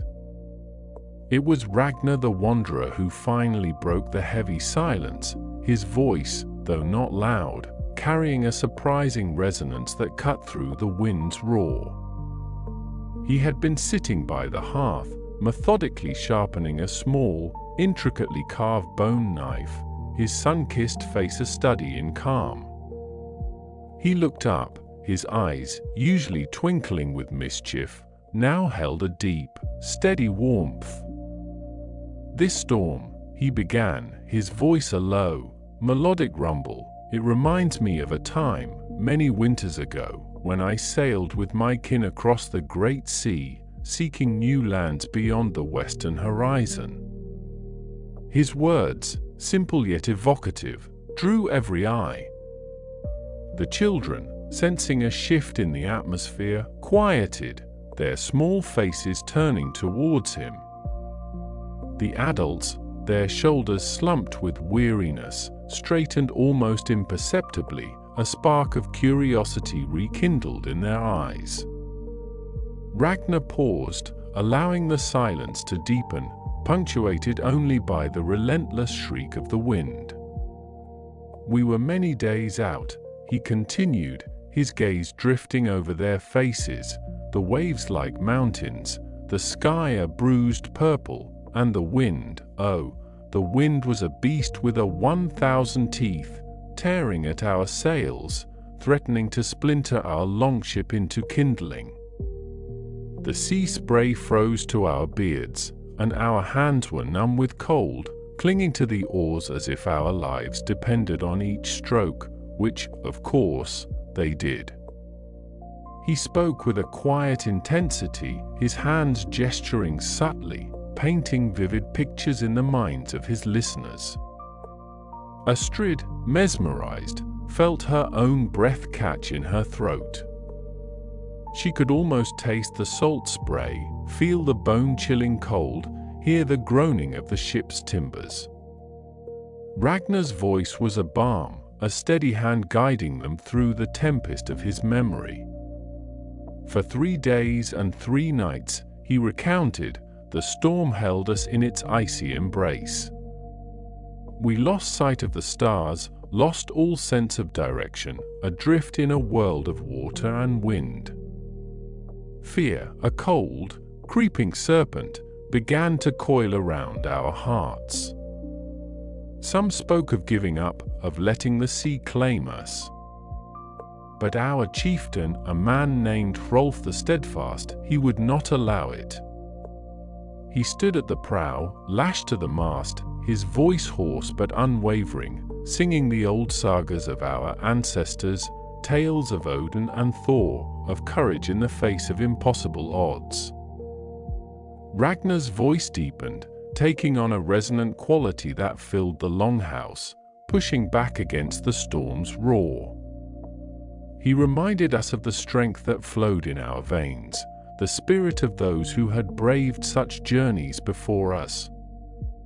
He told us of the sun that would surely rise again, of the land that awaited us, of the warmth of our hearths and the laughter of our children.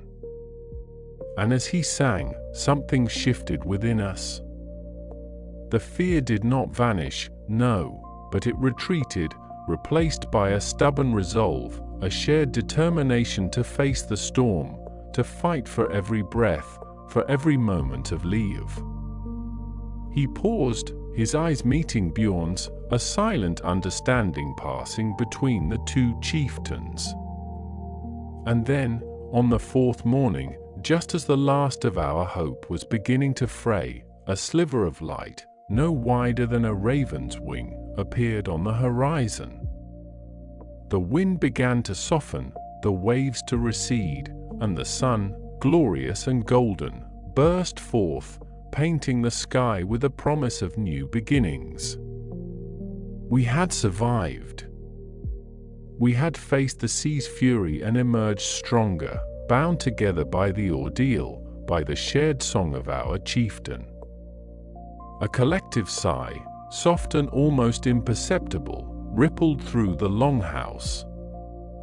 The tension, which had been a taut string, seemed to loosen, allowing a fragile sense of peace to settle. The children, their eyes wide with wonder, leaned forward, captivated by the imagery. The adults, their faces no longer etched with despair, now held a glimmer of something akin to hope.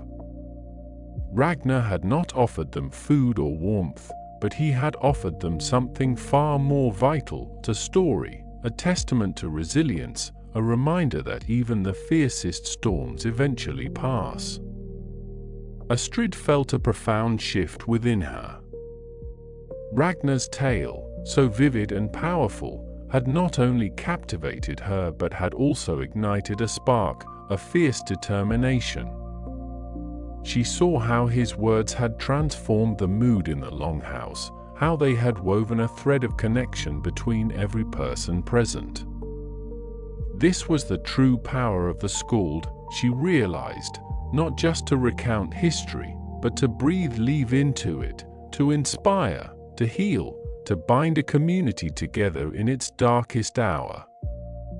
Her shyness, for the first time, felt less like a burden and more like a challenge to be overcome. Freya, her amber eyes shining with approval, nodded slowly, her gnarled hands resting on her weaving. "The old tales," she murmured, her voice like rustling leaves, "they are not just words, child. They are the very sinews of our people, the strength that holds us together when the world threatens to tear us apart." She looked at Astrid, a knowing smile playing on her lips. Each of us carries a story, a song, a piece of the great tapestry. And in times like these, it is the telling that keeps the spirit alive. Einar the Quiet, who had been listening intently, his strong hands now still, looked at Astrid with a gentle, encouraging gaze. He understood, in his silent way, the power of creation, whether through wood or words. Solveig the Swift, who had initially scoffed at the softer arts, found herself unexpectedly moved. She saw the relief on the faces of the children, the renewed resolve in the eyes of her fellow hunters. She realized that courage was not only found in facing a bear in the wild but also in finding the strength to endure, to hope, to share a story when all seemed lost. Bjorn, his eyes alight with pride, clapped Ragnar on the shoulder. "A fine tale, old friend," he boomed, his voice regaining some of its usual strength. "A reminder of the spirit that flows in our veins." He then turned to Astrid, his gaze soft but firm. "Astrid, my Skald in training, do you have a story for us? A saga of our own fjord, perhaps?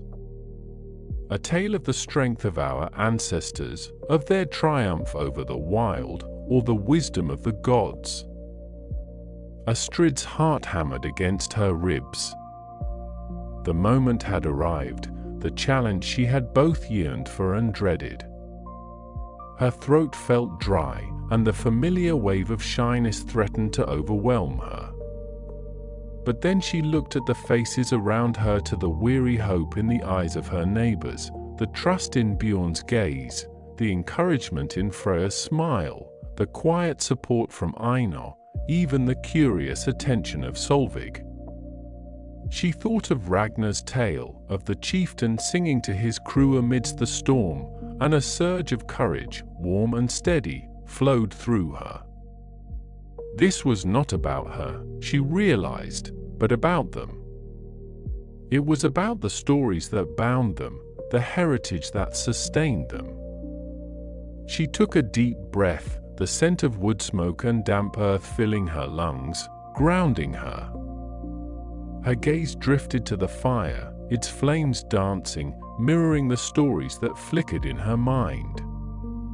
She thought of the ancient sagas Freya had taught her, the epic poems of creation and courage, but then a different kind of story, one closer to her heart, began to form. It was a story of their own fjord, of the first settlers who had carved a home from this rugged land, of their struggles and their triumphs, of the spirit of resilience that had always defined their people. "I will tell you," Astrid began, her voice, though soft at first, gaining strength with each word, "of the fjord-born, of the first family who came to this very place, guided by the whispers of the wind and the glint of the stars, seeking a haven between the towering cliffs and the deep, cold waters." Her voice, clear and melodic, began to weave a tapestry of words, painting scenes of their ancestors' arduous journey, their first encounters with the untamed wilderness, the challenges they faced in building their longhouses, in taming the land and the sea. She spoke of the long, harsh winters, of the hunger and the fear, but also of the unwavering spirit, the communal strength, the quiet determination that had allowed them to endure.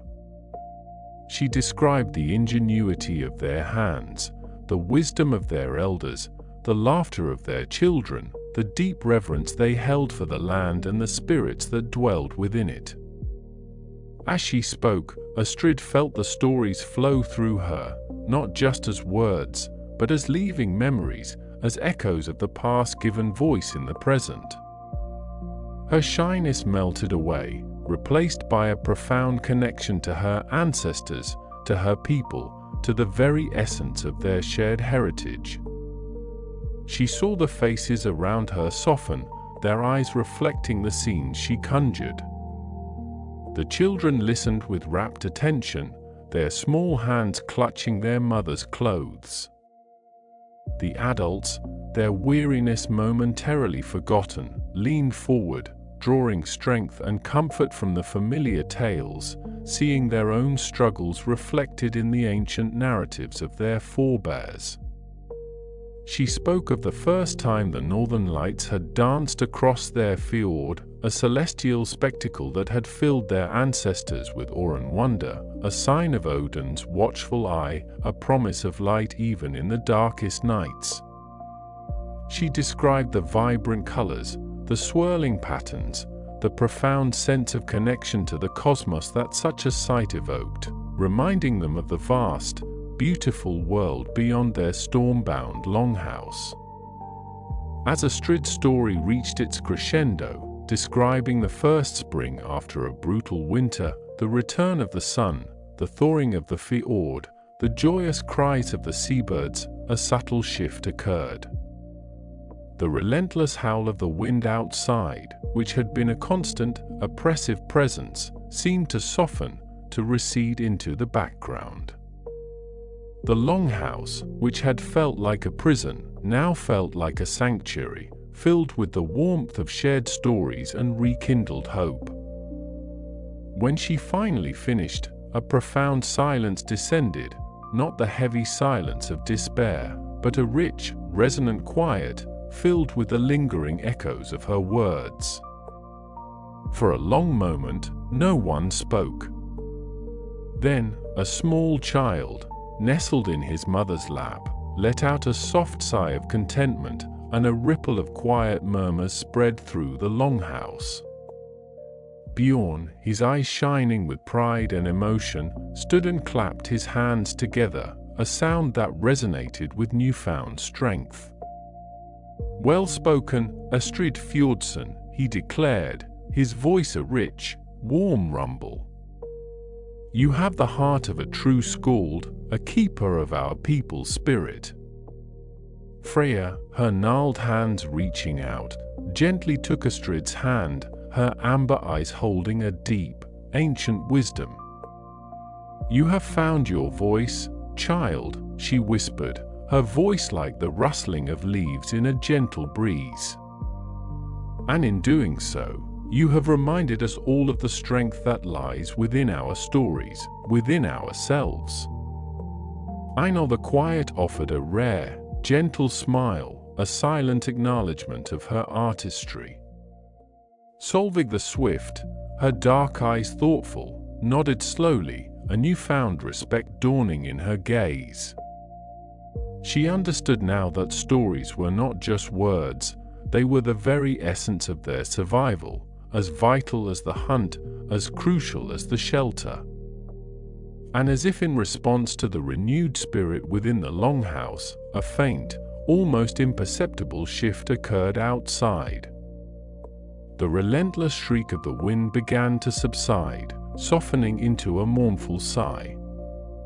A tiny sliver of pale, ethereal light, a faint, almost ghostly glow, began to filter through the smoke hole, hinting at a world beyond the storm's embrace. It was not the full, glorious light of dawn, but it was a promise, a whisper of hope that the long, dark night was, at last, beginning to yield.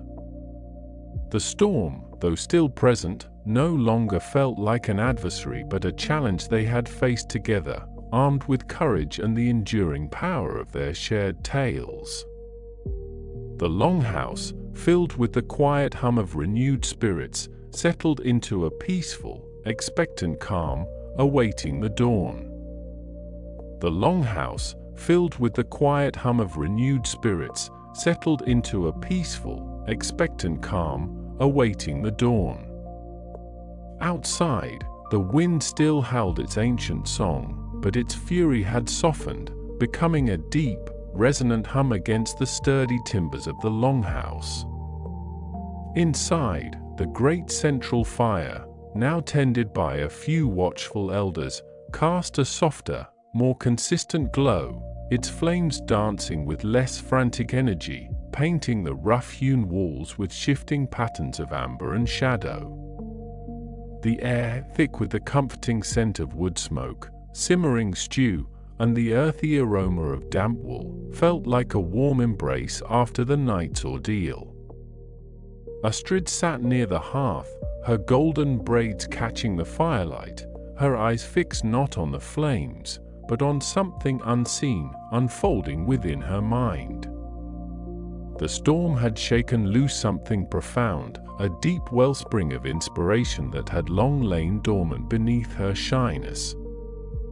The tales of the rune stone of the ancient skald who had carved his sorrow and his hope into the very bedrock of the land, now intertwined with the raw, visceral memories of the night. She saw the fjord not merely as a body of water, but as a living entity, its dark surface mirroring the heavens, its depths holding secrets as old as time. She recalled the way the snow had swirled, a white veil across the mountains, and how the wind had sung through the crags, a lament and a promise all at once. Her fingers, usually restless, lay still in her lap, tracing imaginary patterns on her worn tunic. The words began to form, not as individual sounds, but as a flowing river, gathering momentum, each image a stone in its bed, each emotion a current pulling it forward. She saw the skald, long ago, standing on the windswept shore, his heart heavy with loss, yet his spirit alight with the desire to preserve, to remember. She imagined his hands, calloused from the axe and the oar, now guiding a chisel, painstakingly etching symbols of grief and resilience into the unyielding stone. He had not merely told a story, he had woven it into the very fabric of the earth, a testament to the enduring human spirit against the vast, indifferent power of nature. Astrid felt a kinship with that ancient skald, a silent understanding across the centuries. He, too, had faced the overwhelming forces of the world, both external and internal, and had chosen to respond not with despair, but with creation. He had found his voice not in shouting against the storm, but in carving a message that would outlast it. This was the true power of the skald, she realized, not just to remember the past, but to interpret the present, to give form to the formless, and to offer solace and strength through the beauty of words. A small, almost imperceptible tremor ran through her, a mix of excitement and trepidation. For so long, she had been content to listen, to absorb, to memorize the sagas passed down through generations. She had loved the cadence of the old verses, the intricate kennings, the vivid imagery that brought heroes and gods to life. But now, something new stirred within her, a desire not just to echo, but to originate. The storm, the shared fear, the collective relief, and the quiet resilience of her community had forged a new understanding within her. She wanted to tell their story, the story of this night, imbued with the ancient wisdom of the rune stone, but seen through her own eyes, felt with her own heart. She closed her eyes for a moment, letting the images coalesce, the rhythm of the words beginning to pulse in her veins. The scent of the wood smoke, the distant cry of a seabird carried on the softening wind, the low murmur of voices from across the longhouse, to all these sensory details began to weave themselves into the tapestry of her nascent poem. It would be a song of the northern wind, a lament for what was lost, a celebration of what endured, and a testament to the unbreakable spirit of the people who called this rugged land home. The shyness that had always held her back, the fear of her own voice, seemed to recede, replaced by a quiet, determined focus. The story was too vital, too powerful, to remain unspoken. Across the hearth, Einar, the woodcarver, watched her with his usual quiet intensity. He had seen the shift in her, the way her gaze had sharpened, the subtle tension in her shoulders that spoke not of anxiety, but of profound concentration. He knew that look, for it was often mirrored in his own face when a particularly challenging design began to take shape in his mind. Einar understood the silent language of creation, the way an idea could grip a person, demanding to be brought forth into the world. He had spent the last hour, after the immediate danger had passed, working diligently on a small piece of driftwood he had found washed ashore weeks ago. Its grain was tight and smooth, worn by the relentless ebb and flow of the fjord. As the others had slowly drifted back to sleep or engaged in hushed conversations, Einar had found solace in the familiar feel of his tools, the gentle rasp of the blade against the wood, the subtle scent of the freshly cut timber. He had been thinking of Astrid, of her quiet strength, her deep love for the old stories, and the way her eyes would light up when she spoke of the sagas. He had seen her struggle with her shyness, her reluctance to share the vast treasury of knowledge she held within her. His strong, calloused hands, usually adept at shaping larger pieces for longhouse repairs or boat building, moved with surprising delicacy. He had chosen to carve a small bird, a seabird perhaps, with wings outstretched as if caught mid-flight, its head tilted slightly upwards, a silent song on its tiny, open beak. He imagined it soaring above the fjord, free and unburdened, its voice carried on the wind. It was a symbol, he realized, not just of freedom, but of the very act of giving voice, of letting one's spirit take flight. He wanted to give Astrid something that would speak to her, a tangible representation of the courage he knew she possessed, the voice he longed for her to unleash. Now, as the first faint grey light of pre-dawn began to filter through the smoke hole, painting the interior with a soft, ethereal glow, Einar finished his work. He smoothed the tiny bird with his thumb, feeling the delicate curve of its wings, the sharp point of its beak. It was perfect. He rose from his stool, his movements fluid and silent despite his large frame, and walked slowly towards Astrid. The firelight flickered across his face, highlighting the deep lines of concentration around his eyes, the gentle curve of his lips. Astrid, still lost in the labyrinth of her emerging poem, felt a presence beside her. She opened her eyes, blinking once, and saw Einar standing there, his gaze warm and steady. He held out his hand, palm up, and nestled within it was the small, exquisitely carved wooden bird. Its smooth, pale wood seemed to glow in the dim light, its outstretched wings poised for flight. A soft gasp escaped Astrid's lips. She reached out, her fingers trembling slightly, and took the bird from his palm. It was lighter than she expected, yet felt substantial, imbued with the quiet strength of its creator. She turned it over in her hands, admiring the intricate details, the way Einar had captured the essence of flight, the promise of song, in such a small piece of wood. Her eyes met his, and in their depths, she saw not just admiration, but a profound understanding, a silent encouragement that transcended words. "It is for you, Astrid," Einar said, his voice a low rumble, softer than usual. "A voice for the wind. May it carry your songs far." He rarely spoke at length, but these few words, delivered with such sincerity, resonated deeply within her. He saw her, truly saw her, and believed in the power she held, even when she doubted it herself. Tears pricked at the corners of Astrid's eyes, a rare display of emotion for her. She clutched the little bird tightly, feeling its smooth warmth against her palm. "Einar," she whispered, her voice thick with gratitude. It is beautiful. Thank you."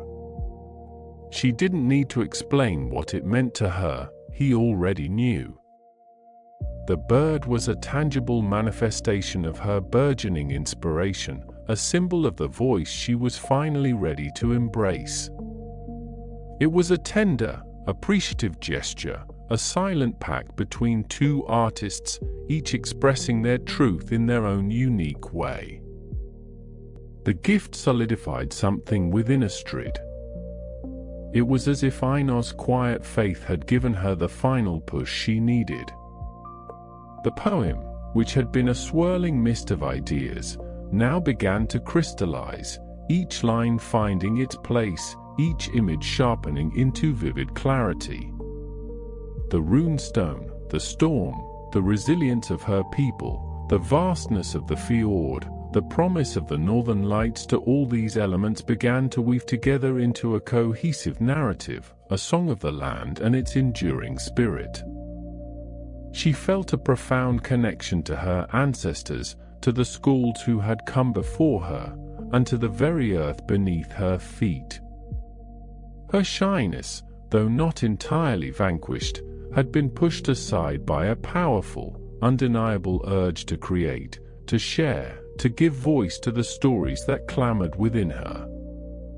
The first faint streaks of true dawn began to paint the sky outside, a soft blush of rose and gold filtering through the smoke hole, chasing away the last lingering shadows of the night. The wind had died down almost completely, leaving behind a profound silence, broken only by the crackle of the fire and the gentle breathing of the sleeping forms around them. The storm had passed, leaving behind a world cleansed and renewed, and within Astrid, a new story was ready to take flight. She held the small wooden bird, a tangible reminder of Einar's unwavering support and her own burgeoning courage, and a quiet smile touched her lips. The North Wind song was ready to be sung, and she, Astrid Fjordsson, was finally ready to be its voice. The profound silence, broken only by the crackle of the fire and the gentle breathing of the sleeping forms around them, now filled the Longhouse. The storm had passed, leaving behind a world cleansed and renewed, and within Astrid, a new story was ready to take flight. She held the small wooden bird, a tangible reminder of Einar's unwavering support and her own burgeoning courage, and a quiet smile touched her lips. The North Wind song was ready to be sung, and she, Astrid Fjordsson, was finally ready to be its voice. A soft, ethereal glow began to seep through the smoke hole in the roof, a light unlike the pale dawn or the harsh glare of the moon. It was a shimmering, almost liquid luminescence that painted the rough-hewn timbers in shifting hues of green and violet, causing the shadows to dance with an otherworldly grace.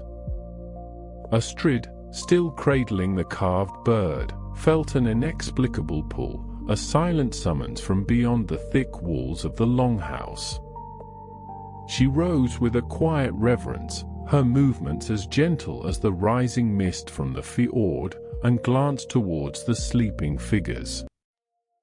Bjorn snored softly, a deep rumble that vibrated through the floorboards, while Freya lay perfectly still, her ancient face serene, perhaps already journeying in the realm of dreams.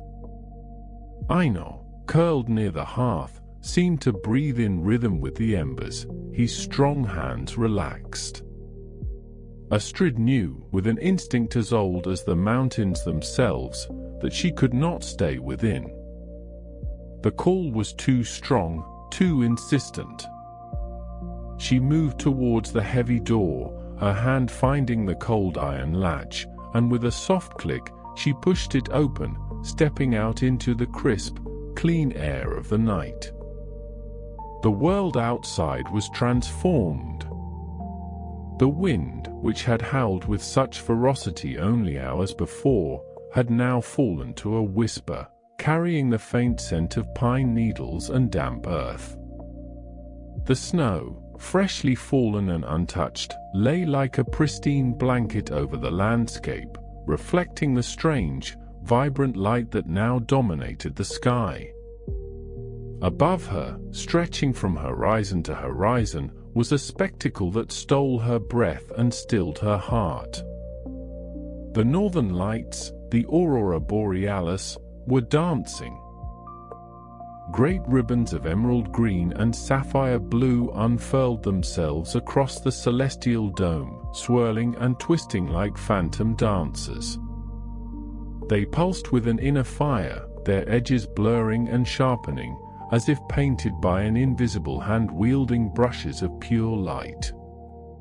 Sometimes, they would ripple gently, like silk curtains swaying in a breeze, and then, with a sudden surge of energy, they would erupt into towering columns, reaching for the zenith before dissolving into a shower of shimmering dust. Violet and rose hues bloomed at their fringes, adding layers of mystic beauty to the already mesmerizing display. The stars, usually so prominent in the clear Norse night, seemed to dim in comparison, humbled by the sheer brilliance of this cosmic ballet. Astrid stood rooted to the spot, her head tilted back, her eyes wide with a wonder that bordered on reverence.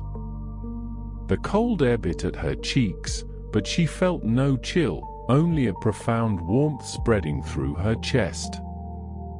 It was as if the very fabric of the sky had opened, revealing the vibrant, pulsating heart of the cosmos.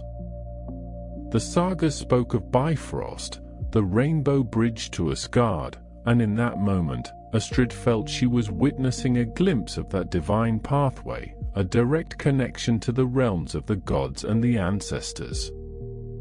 She thought of the stories Freya had told, tales of the Valkyries riding across the night sky, their armor glinting, causing these very lights.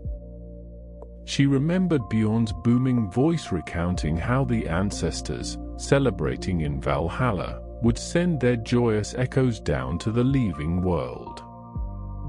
And in the silent, shimmering dance above, Astrid felt the truth of those stories not as mere words, but as a living, breathing presence.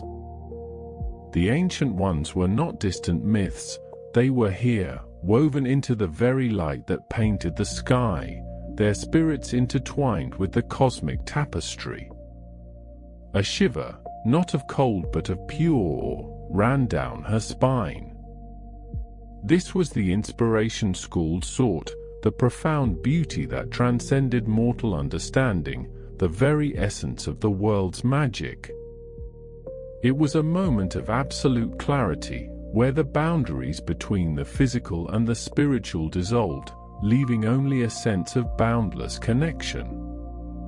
She was but a small figure beneath an infinite sky, yet she felt a part of something vast and eternal, a thread in the grand design.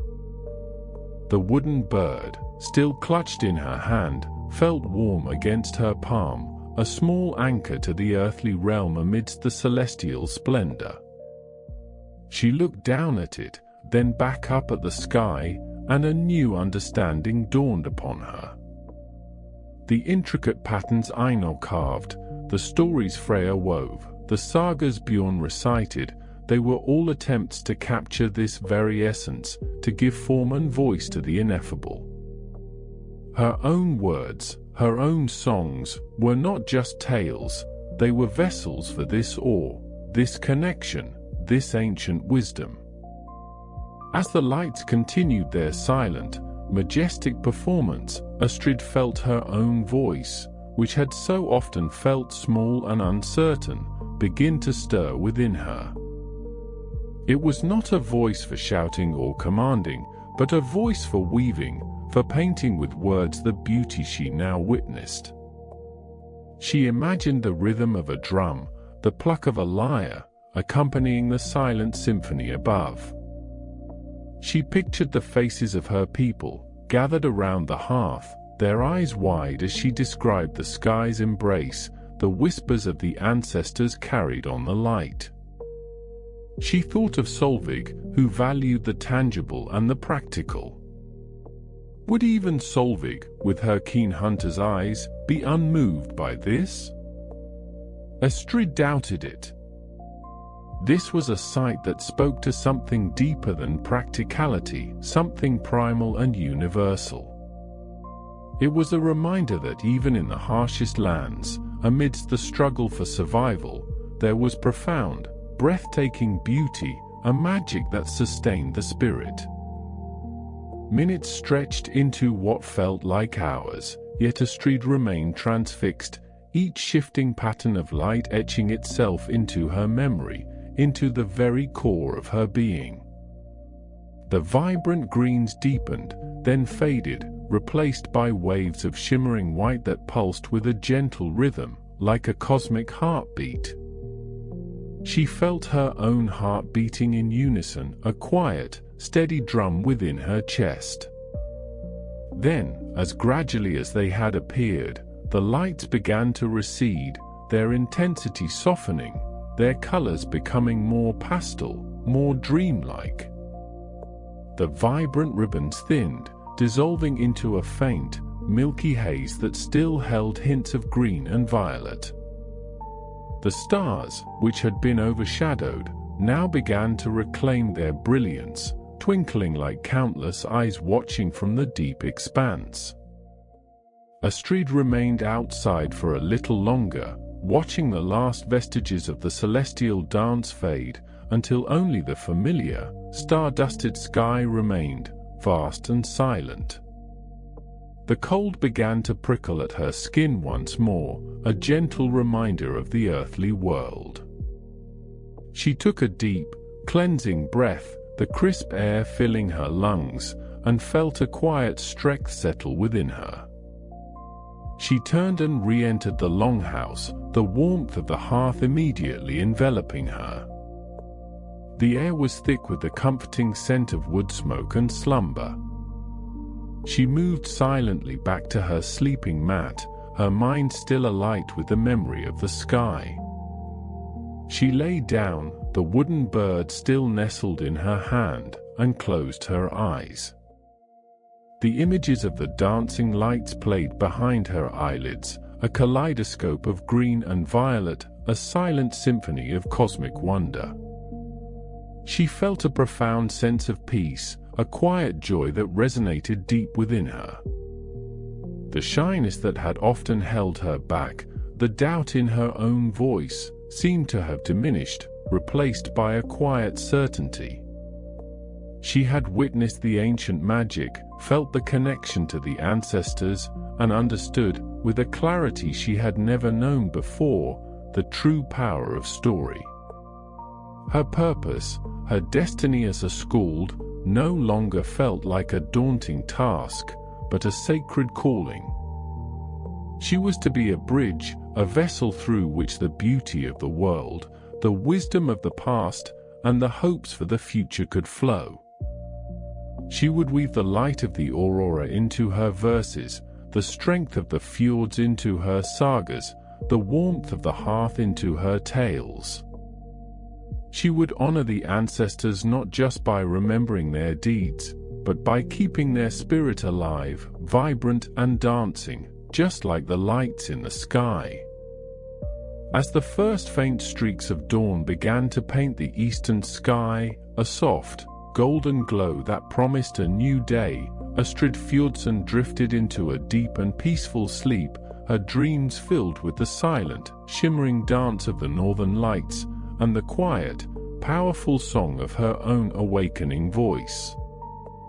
The days that followed Astrid's profound journey under the northern lights passed with a quiet intensity, each hour bringing her closer to the winter's tale gathering, an event that felt both impossibly distant and terrifyingly near.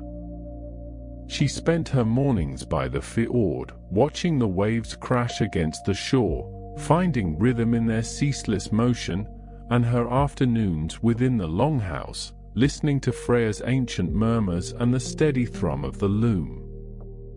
Bjorn, with his knowing gaze, would often find her sketching runes in the dirt with a stick, or humming a low, unfamiliar melody, and he would simply nod, a silent acknowledgement of the transformation taking root within her. Ragnar, ever the observer, shared tales of skalds from distant lands who captivated kings with nothing but their words, subtly weaving encouragement into his adventurous narratives. Even Einar, usually lost in the intricate patterns of his wood carvings, would sometimes pause, his eyes meeting Astrid's with a look of shared understanding, a silent promise of support. The air within the Longhouse, usually filled with the cheerful din of daily life, now hummed with a different kind of energy, a collective anticipation for the approaching celebration.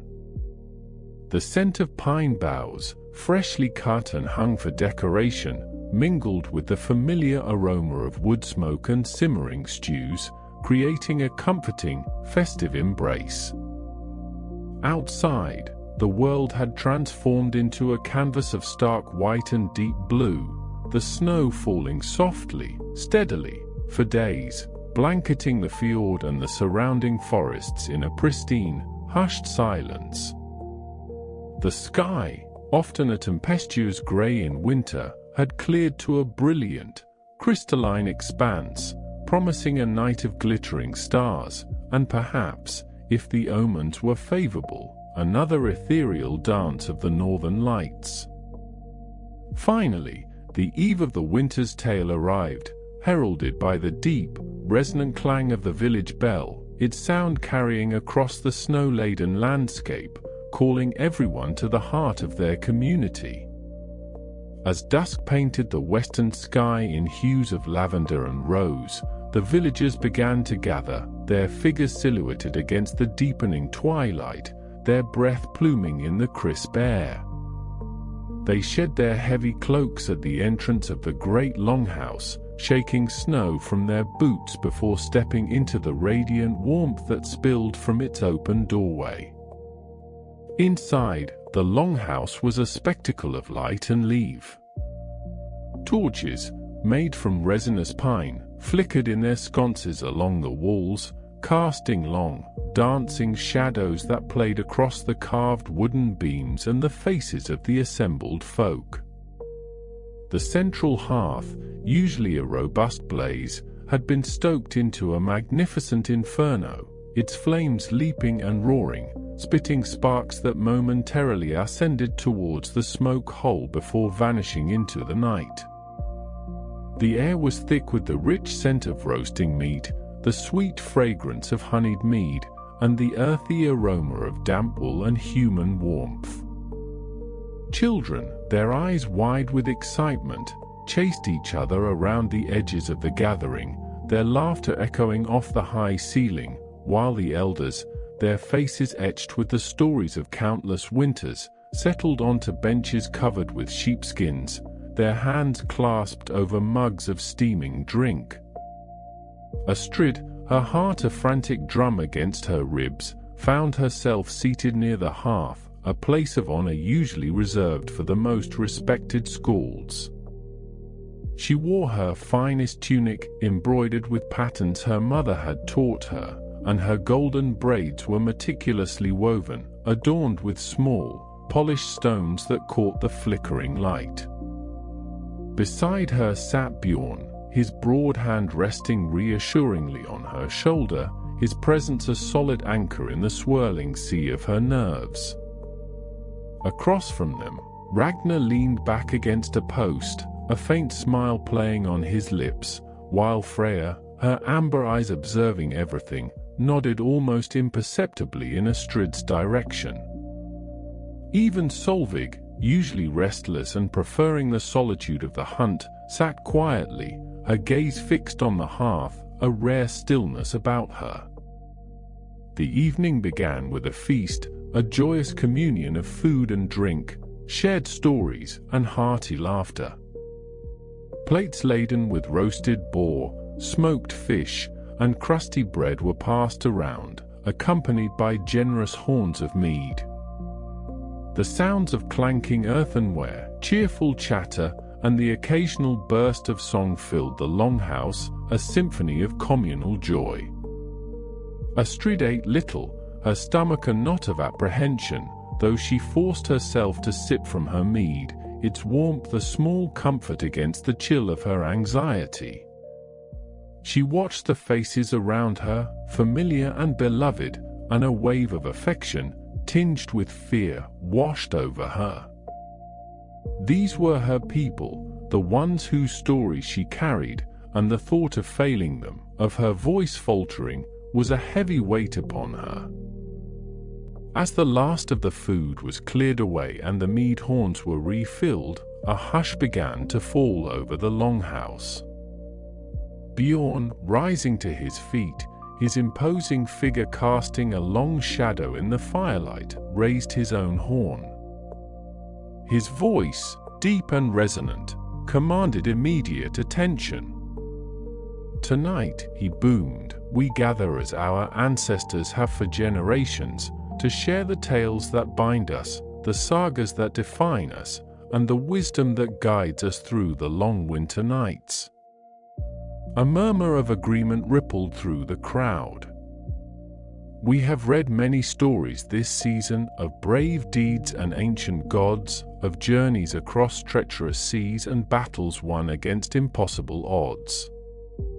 But tonight we shall hear a new voice, a voice that has been quietly listening, learning, and weaving a saga of her own. Bjorn's gaze swept across the faces of the villagers, then settled on Astrid, a warmth in his eyes that spoke of profound pride and unwavering faith. "Astrid Fjordsson," he announced, his voice carrying a note of deep respect, "has walked with the spirits of our ancestors, has listened to the whispers of the fjord, and has seen the dance of the gods in the heavens.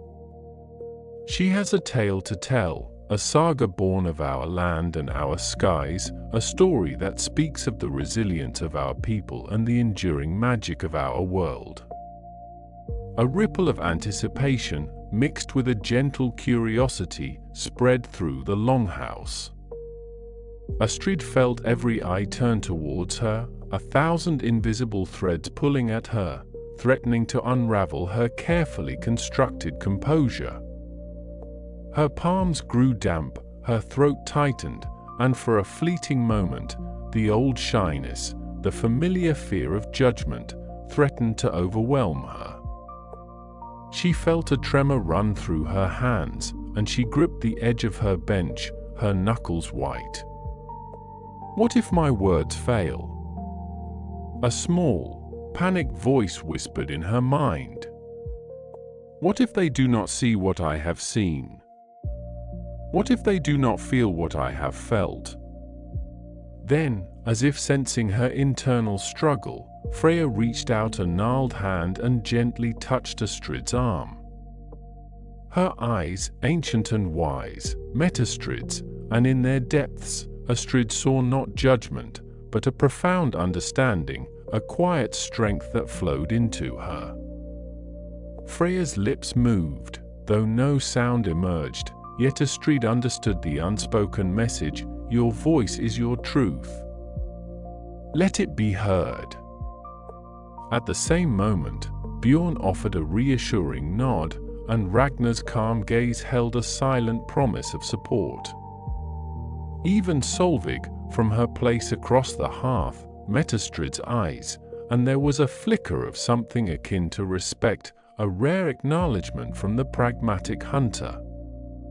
Taking a deep, trembling breath, Astrid pushed herself to her feet. The Longhouse, which moments before had seemed so vast and intimidating, now felt strangely intimate, the faces of her community softened by the flickering firelight. She walked slowly towards the center of the gathering, towards the roaring hearth, the warmth of the flames a physical presence against her skin. She stood for a moment, bathed in the golden glow, her eyes scanning the expectant faces, from the youngest child to the oldest elder. She saw her mother's proud smile, her father's steady gaze, and the encouraging nods of her friends. Then she closed her eyes for a fleeting second, not in fear, but in a moment of profound connection. She saw the swirling mists of the fjord, felt the biting wind on her face, heard the distant cry of the eagle. She remembered the smooth, cold surface of the runed stone, the intricate carvings beneath her fingertips, the echoes of ancient voices whispering through the ages. She recalled the terrifying grandeur of the storm, the ship battling the monstrous waves, the desperate prayers, and the sudden, miraculous calm. And then she saw the northern lights shimmering and dancing, a celestial ballet of green and violet, a bridge between worlds, a promise of magic and wonder. When she opened her eyes, the nervousness had not entirely vanished, but it had transformed, coalescing into a focused energy, a powerful surge of purpose. Her voice, when it emerged, was not the timid whisper she had feared, but clear and steady, carrying the resonance of the fjord itself, a melody both ancient and new. Listen now, Astrid began, her voice weaving through the crackle of the fire, to a saga born not of distant lands or forgotten battles, but of our own fjord, our own skies, and the enduring spirit of our people. She paused, allowing her words to settle, to draw her audience into the world she was about to unfold. It began, she continued, her voice gaining a gentle rhythm, with a journey, not across the sea, but into the deep heart of our land, where the ancient ones carved their wisdom into stone. There, nestled amongst the whispering pines and the moss-covered rocks, stood a runed stone, its surface weathered by 1,000 winters, its markings a silent testament to the gods and heroes of old. She described the stone with such vivid detail that the villagers could almost feel the cold, rough texture beneath their own hands, could almost hear the wind sighing through the surrounding trees. She spoke of the reverence she felt, the weight of history pressing upon her, and the sudden, undeniable urge to understand the stories etched into its ancient face. She then transitioned seamlessly, her narrative flowing like the river to the sea, to the fjord itself, the lifeblood of their community.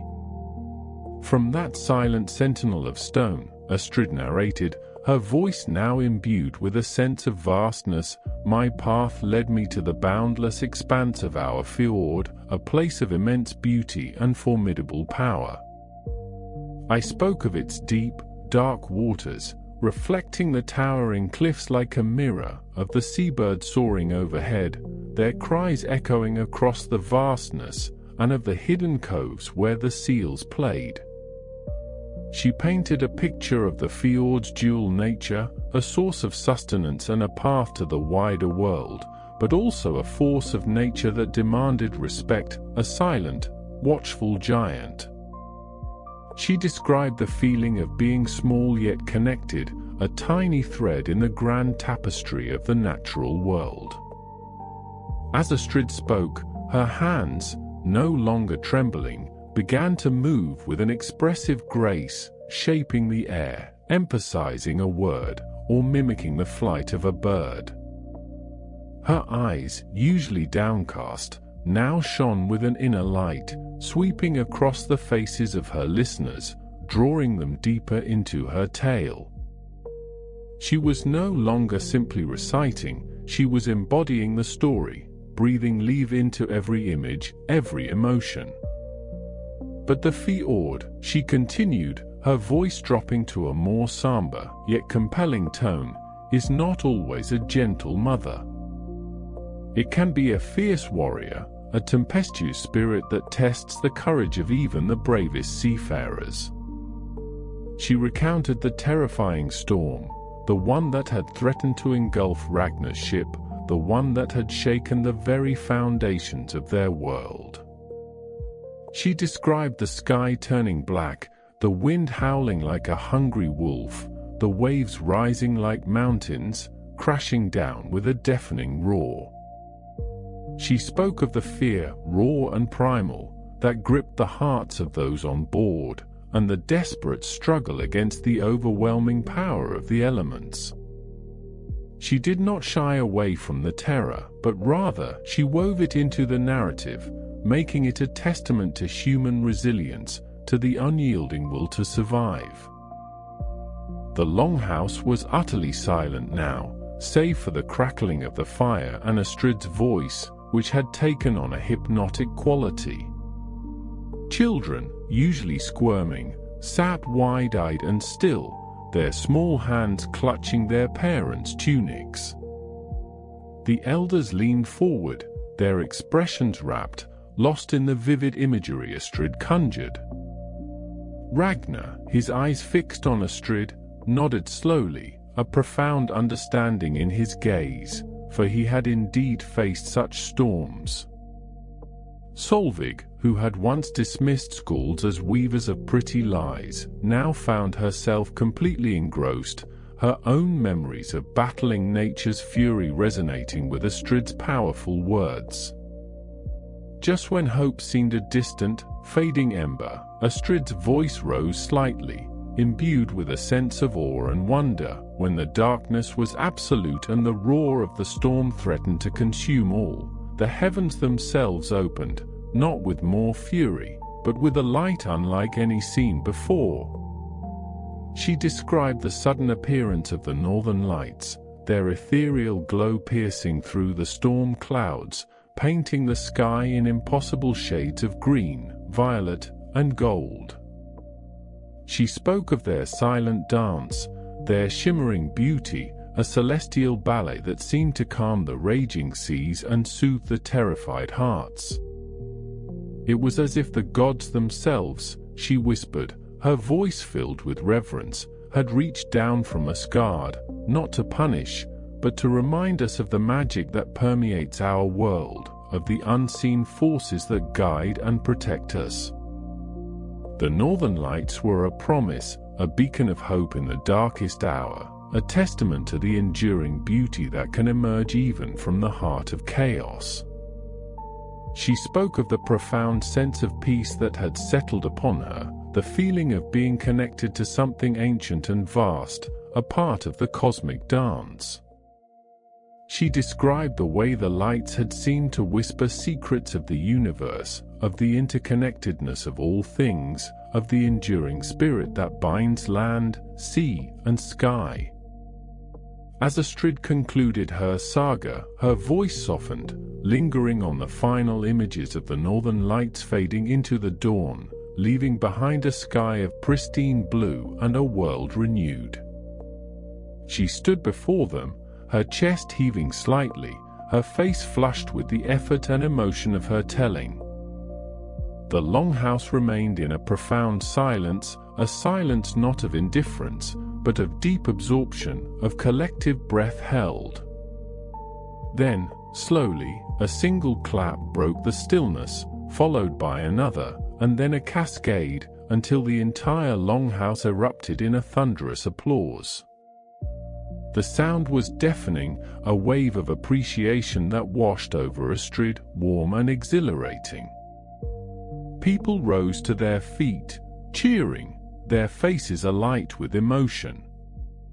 Some had tears streaming down their cheeks, moved by the sheer power and beauty of her words. Others simply stared, their expressions a mixture of awe and wonder.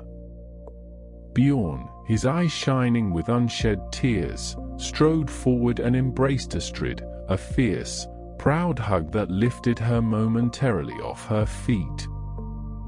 "You have found your voice, little Skald," he boomed, his voice thick with emotion, "and it is a voice that will echo through the ages." Freya, her ancient face creased in a radiant smile, approached Astrid, her gnarled hands gently cupping Astrid's face.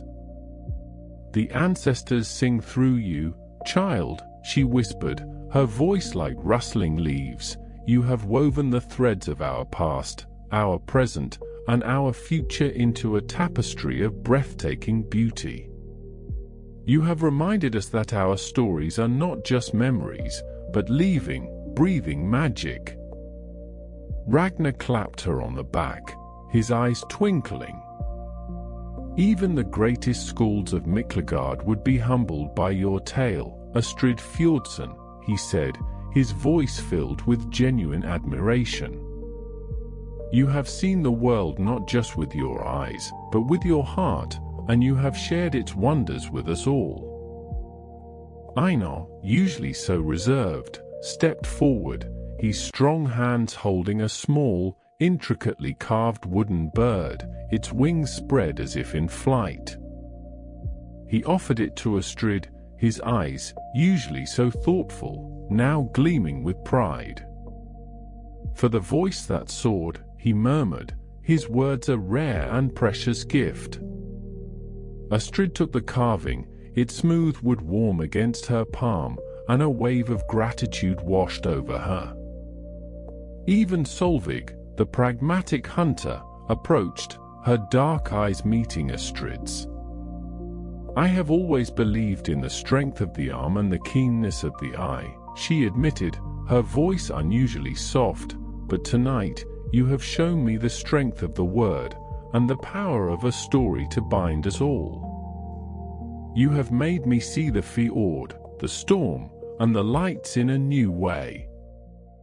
Her words, from one who valued action above all else, were perhaps the most profound testament to Astrid's triumph. Astrid stood amidst the joyous clamor, her heart overflowing with a mixture of relief, exhilaration, and profound gratitude. The fear had vanished, replaced by a deep sense of belonging, a quiet confidence that settled within her like a warm ember.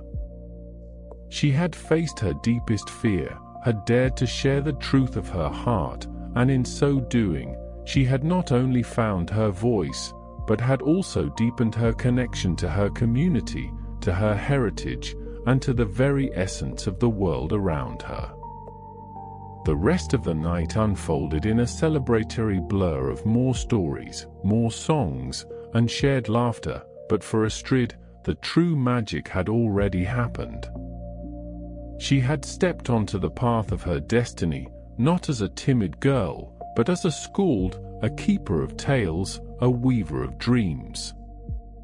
She had learned that true strength lay not in silence, but in the courage to speak one's truth, to share one's vision, and to remind others of the enduring beauty and wonder that exists in the world, even in the darkest of winters.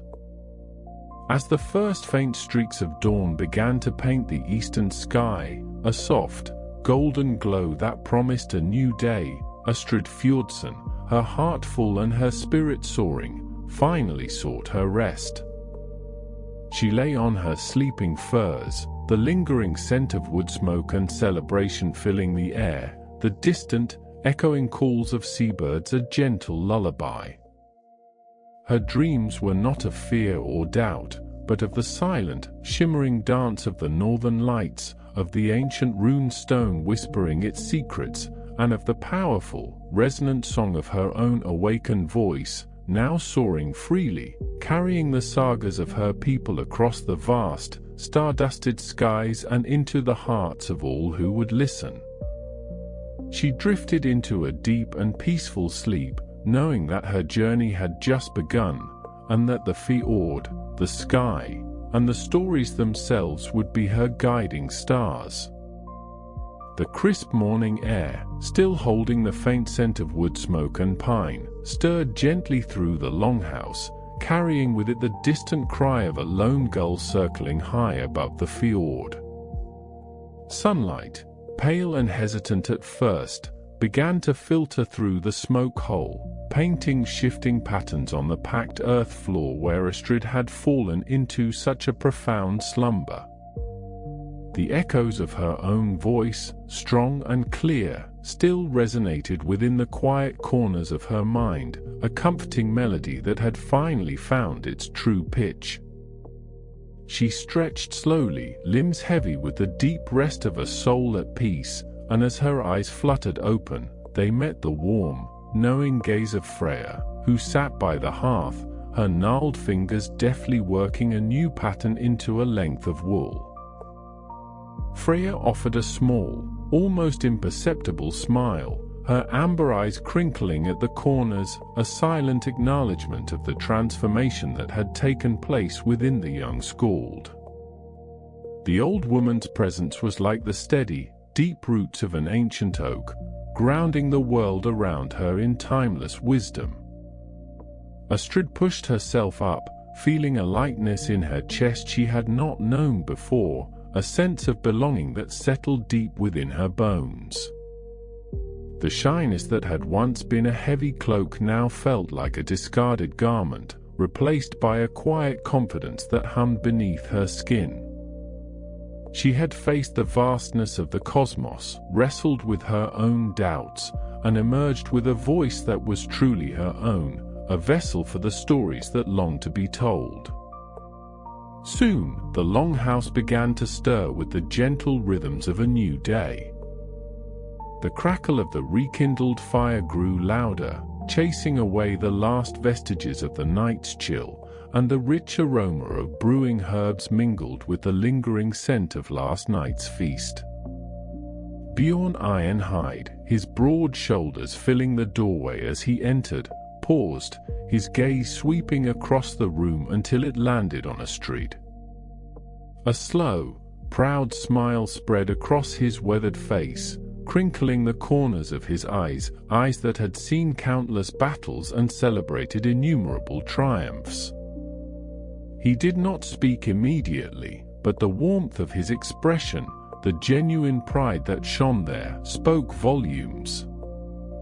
It was a silent affirmation, a chieftain's blessing, acknowledging not just the talent he had always seen in her, but the courage she had found to unleash it. Astrid felt a blush rise to her cheeks, but it was not one of embarrassment, it was the flush of quiet accomplishment, of a dream realized. She met Bjorn's gaze steadily, her own eyes, once downcast, now shining with a newfound clarity and purpose. The chieftain approached, his heavy boots making soft thuds on the earth floor, and he laid a hand, surprisingly gentle, on her shoulder. "The north wind," he rumbled, his voice deep and resonant, "it whispered your name last night, Astrid." and it carried your song far across the fjords. His words were like a balm, soothing any lingering doubts, solidifying her place within the heart of their community. He had guided her, challenged her, and now he celebrated her, not just as his apprentice, but as a true skald in her own right. Freya, without looking up from her weaving, let out a soft, approving hum, a sound like dry leaves rustling in a gentle breeze. It was a subtle gesture, yet Astrid understood its profound significance. Freya, the keeper of ancestral knowledge, the one who saw beyond the mundane into the very fabric of their heritage, had acknowledged her.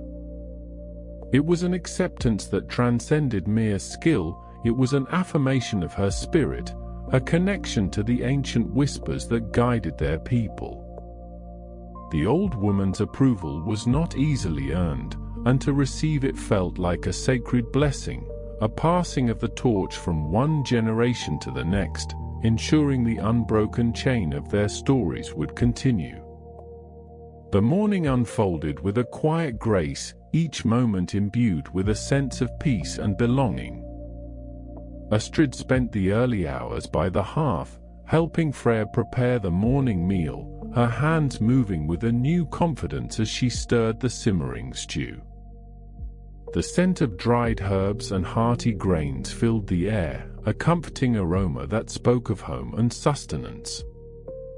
She listened as Freya spoke, her voice a low murmur, sharing tales not of heroes and battles, but of the subtle wisdom of the earth, of the language of the trees, and the secrets held within the flowing waters of the fjord. Astrid absorbed every word, understanding now that the greatest stories were not always those that roared like thunder, but those that whispered like the wind through ancient pines, carrying deeper truths. Later, as the sun climbed higher, casting long, golden shafts of light across the Longhouse, Astrid found herself drawn to the doorway, gazing out at the world that had once seemed so vast and intimidating, but now felt like an extension of her own spirit. The fjord shimmered under the clear sky, its deep blue waters reflecting the towering cliffs and the distant, snow-capped peaks. A majestic eagle soared overhead, its keen eye scanning the waters below, a symbol of freedom and strength. She watched it for a long moment, feeling a deep kinship with its untamed spirit, understanding that her voice, too, could now soar, carrying the sagas of her people across the vast, open expanse of their world. The days that followed settled into a rhythm that was both familiar and new. Astrid continued her duties, but there was a subtle shift in how she was perceived and how she perceived herself. She was no longer merely Astrid, the quiet girl who loved stories. She was Astrid, the skald, the keeper of the north wind's whispers. The children of the village, their eyes wide with wonder, would often gather around her, begging for tales of gods and giants, of brave warriors and cunning tricksters. She would sit by the fire, her voice soft yet clear, weaving narratives that transported them to other realms, instilling in them the same reverence for their heritage that had been ignited within her. She saw in their eager faces the future of their stories, the next generation who would carry the torch. Bjorn, too, would often seek her out, not for instruction, but for companionship, for the shared joy of a well-told tale. He would recount old sagas, his booming voice softened by age and wisdom, and Astrid would listen, sometimes adding a forgotten verse, sometimes offering a new perspective she had gleaned from Freya's teachings. Their conversations were no longer master and apprentice, but equals, two souls bound by their love for the oral traditions that defined their people. He spoke of the changing world, of new ways and new beliefs that sometimes threatened to overshadow the old, and Astrid understood that her role was not just to preserve, but to adapt, to ensure the ancient stories resonated with the hearts of those living in the present. One evening, as twilight painted the sky in hues of lavender and rose, Astrid walked alone along the edge of the fjord, the gentle lapping of the waves against the shore a soothing lullaby. The air was cool and crisp, carrying the briny scent of the sea and the earthy fragrance of damp moss. She paused, gazing across the water, her mind drifting back to the night she had stood on the cliff, the northern lights dancing above her, her voice finally unleashed. The memory was not one of fear, but of exhilaration, of a profound connection to the cosmic dance, to the very pulse of the universe.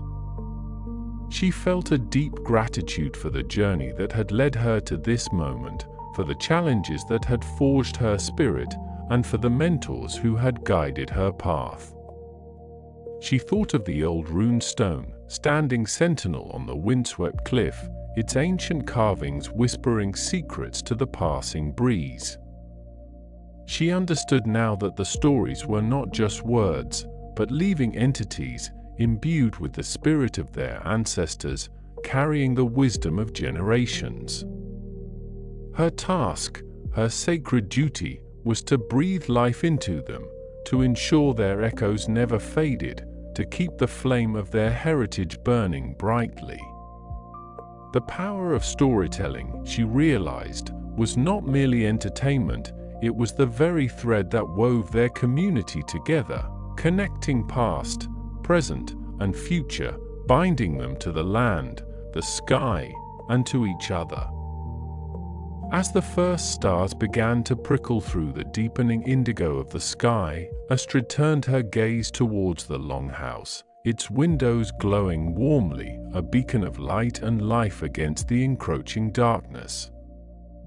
She imagined the warmth of the hearth, the comforting presence of Freya, the booming laughter of Bjorn, and the eager faces of the children. A profound sense of peace settled over her, a quiet contentment that hummed deep within her soul. She had found her place, not just in the village, but within the grand tapestry of her people's history. Her voice, once hesitant, now carried the strength of the mountains, the fluidity of the fjords, and the ancient wisdom of the stars. The wind picked up slightly, rustling through the tall grasses along the shore, carrying with it the faint, distant sound of waves breaking against the outer islands.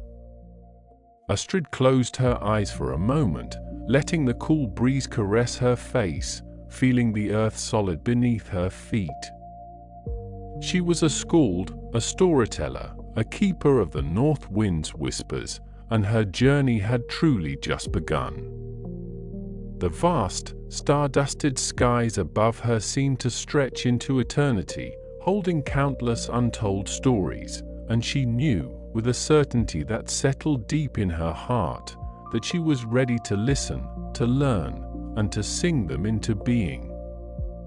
The world around her, the fjord, the sky, the ancient land, seemed to settle into a profound stillness, embracing her in its gentle, timeless embrace, as the last light faded from the western horizon, leaving only the soft glow of the rising moon and the silent, watchful stars.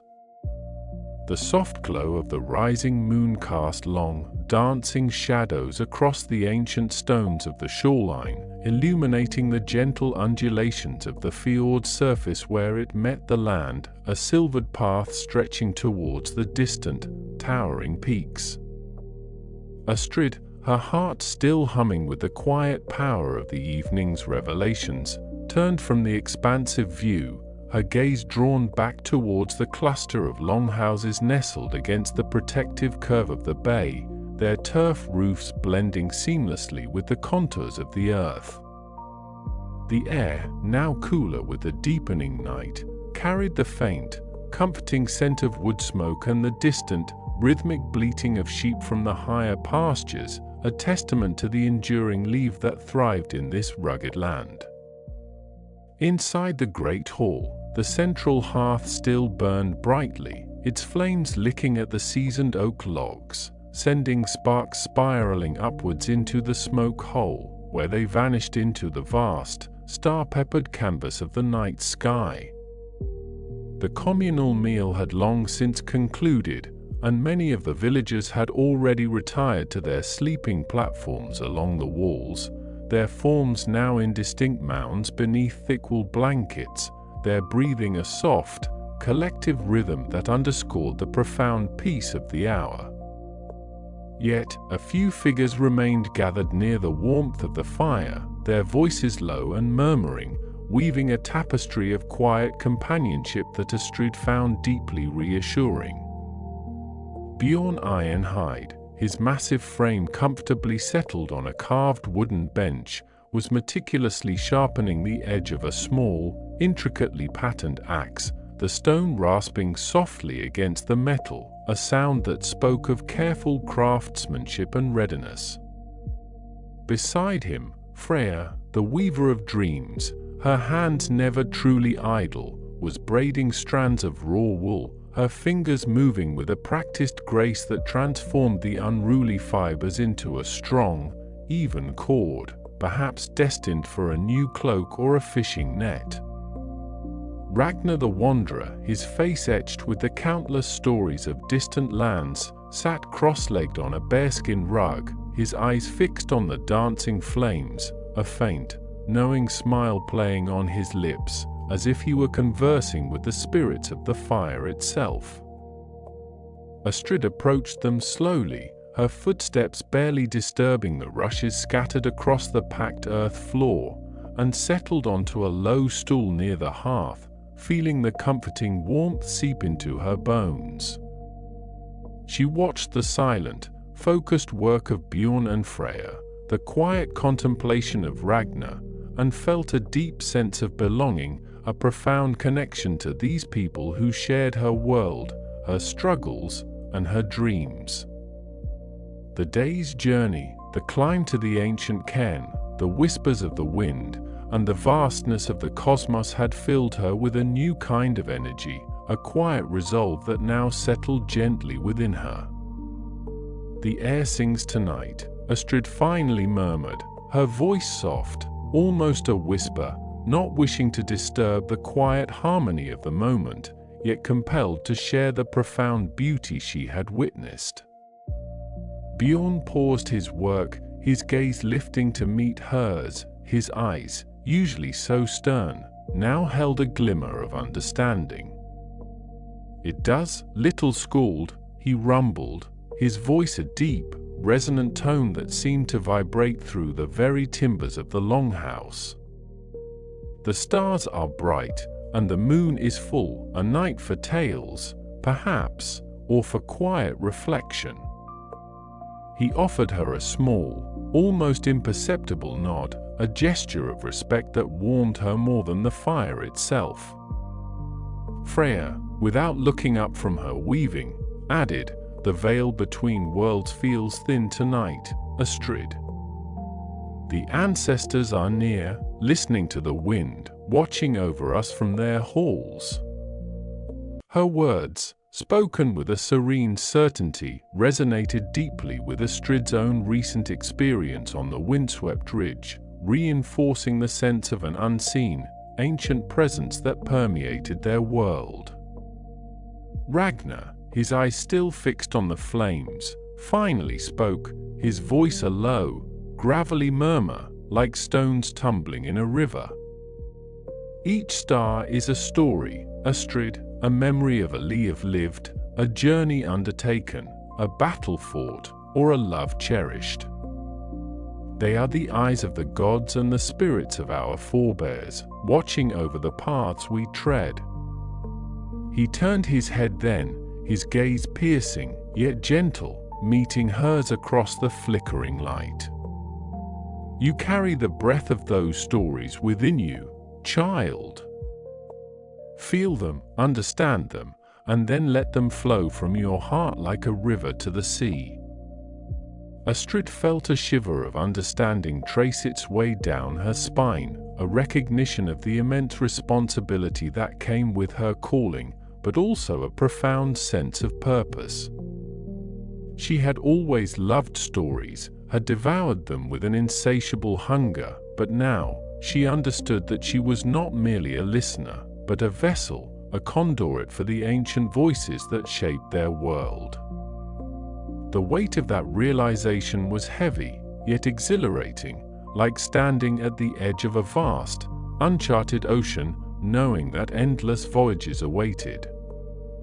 The conversation drifted into comfortable silence once more, punctuated only by the crackle of the fire, the soft rasp of Bjorn's sharpening stone, and the gentle rustle of Freya's wool. Astrid watched the flames, mesmerized by their dance, seeing in their shifting forms the faces of heroes, the coiled bodies of serpents, the soaring wings of ravens, and the shimmering scales of dragons. The fire was a storyteller in itself, an ancient, primal voice that spoke of warmth, danger, transformation, and the enduring spirit of life. As the hours deepened, and the moon began its slow descent towards the western horizon, a profound stillness settled over the Longhouse, a quiet peace that seemed to absorb all sound, all thought, all worry. One by one, Bjorn and Freya, their tasks completed, rose and made their way to their sleeping platforms, their movement slow and deliberate, leaving Astrid and Ragnar alone by the dying embers. Ragnar, sensing her wakefulness, finally stirred, his gaze now fixed on Astrid, a profound wisdom etched into the lines around his eyes. "Tomorrow, little Skald," Ragnar began, his voice barely above a whisper, "we journey to the eastern fjords, to the village of Ravnsvik. There, the spring trading fair will be in full swing, a gathering of people from all corners of our lands, and even from beyond the Great Sea. It is a place where stories are exchanged like silver, where news travels faster than a swift longship, and where the heart of our people beats with a vibrant rhythm." Astrid's eyes widened slightly, a spark of anticipation igniting within her. She had read tales of the Ravnsvik fair, of the bustling marketplace, the vibrant colors of woven goods, the clash of weapons in friendly contests, and the rich aroma of roasted meats and foreign spices. It was a place of immense energy and cultural exchange, a stark contrast to the quiet solitude of her home fjord. "Will there be other Skalds there?" she asked, her voice tinged with a hopeful curiosity. Ragnar chuckled softly, a sound like dry leaves rustling in the wind. "Many, Astrid, many. And poets, and merchants with tales from distant lands, and warriors with sagas of their own making. It is a place where your voice will find new echoes, and your ears will be filled with the songs of 1,000 different lives." He paused, his gaze thoughtful. "But remember, the truest stories are not always the loudest, nor the most boastful. Sometimes, they are found in the quiet corners, in the eyes of a child, in the hands of an old woman, or in the silent strength of the mountains themselves." He rose then, his movement surprisingly agile for his age, and placed a gnarled hand gently on her shoulder, a gesture of quiet encouragement. "Rest now, Astrid. The journey tomorrow will be long, and the path, though well-trodden, demands a clear mind and a steady spirit. Let the peace of this night settle deep within you, for it is the wellspring from which all true stories flow." With another soft nod, Ragnar turned and made his way to his own sleeping platform, leaving Astrid alone by the now glowing embers, the promise of a new journey, a new landscape, and new stories swirling in her mind like the smoke rising from the hearth. She lay awake for a time, listening to the gentle breathing of the Longhouse, the distant cry of a night bird, and the rhythmic lapping of waves against the shore, her thoughts drifting to the eastern fjords. She imagined the towering cliffs, the narrow passages of water, the bustling docks of Ravnsvik, and the faces of the people she would meet. The prospect filled her with a mixture of excitement and a nervous tremor, for while she yearned to share her stories, to learn from others, she also felt the weight of her inexperience, the quiet doubt that sometimes whispered in the corners of her mind. Yet, Ragnar's words, and the memory of the wind's whispers, offered a comforting reassurance, a gentle reminder that her journey was one of listening as much as of speaking, of absorbing the world around her before giving voice to its wonders. Finally, as the first faint hint of dawn began to paint the eastern sky with soft hues of rose and lavender, Astrid drifted into a deep and peaceful sleep, her dreams filled with the rhythmic creak of oars and the distant murmur of unfamiliar voices. The morning arrived with a crisp, invigorating chill, the air smelling of pine and damp earth, carrying the faint, salty tang of the sea. Astrid awoke to the sounds of the Longhouse stirring, the rustle of straw, the clatter of wooden bowls, and the low hum of conversation as the villagers prepared for the day. She dressed quickly in her practical wool tunic and trousers, fastening her leather belt and securing her braided hair with a simple tie, her movements efficient and practiced. A quick breakfast of dried fish and dark bread, washed down with a draught of fresh water, fortified her for the journey ahead. Outside, the fjord was bathed in the soft, golden light of the rising sun, its surface a shimmering expanse of deep blue, reflecting the towering, snow-capped peaks that guarded its entrance. The longship, a sleek and elegant vessel named Sea Serpent by Bjorn, was already being readied for departure, its single square sail furled neatly, its oars laid out along the thwarts. Bjorn Ironhide, his powerful arms bare despite the morning chill, stood at the stern, overseeing the loading of supplies, sacks of grain, barrels of salted fish, bundles of furs, and several intricately carved wooden artifacts destined for trade. Ragnar the Wanderer, his weathered face alight with the promise of travel, was checking the rigging, his experienced hands moving deftly over the ropes, ensuring everything was secure for the open water. Freya, her usual serene demeanor undisturbed by the bustling activity, was carefully wrapping a small, intricately embroidered linen cloth around a bundle of herbs, her contribution to the journey's provisions, a silent blessing for safe passage. Einar the Quiet, a young man known for his exceptional skill with a bow and his deep reverence for the forest, was securing his hunting gear, his movements precise and economical, his gaze constantly sweeping the surrounding landscape, ever watchful. Solvig the Swift, a woman of boundless energy and sharp wit, was already on board, her strong hands helping to arrange the cargo, her laughter occasionally ringing out across the water. Astrid made her way to the longship, her heart quickening with each step, the anticipation of the journey now a tangible excitement. She carried only a small leather satchel containing her personal belongings, a writing tablet made of smoothed wood and charcoal, a few extra layers of wool, and a small, carved bone comb, for a Skald's true treasures were carried in the mind and heart. As she stepped onto the longship's sturdy planks, the wood groaning softly under her weight, she felt the familiar sway of the vessel, a comforting motion that spoke of freedom and adventure. Bjorn, seeing her, offered a rare, genuine smile. "Welcome aboard, little Skald. The Sea Serpent is ready to carry us to new horizons. Find your place, and let your spirit be as open as the sky above us." Astrid nodded, her own smile reflecting his, and settled herself near the bow, her back against the mast, where she could feel the wind on her face and watch the world unfold before her.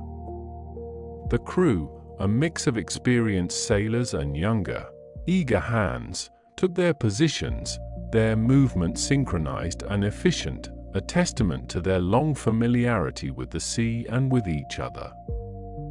With a powerful push from the shore, the longship glided away from the land, its prow cutting smoothly through the calm waters of the fjord. The oars dipped and rose in a steady, rhythmic cadence, propelling them onward, the sound a deep, resonant thrum that vibrated through the hull. As they rounded the first bend, Astrid looked back at her home, the cluster of longhouses growing smaller and smaller, the familiar peaks receding into the distance, a pang of bittersweet longing mingling with the thrill of departure.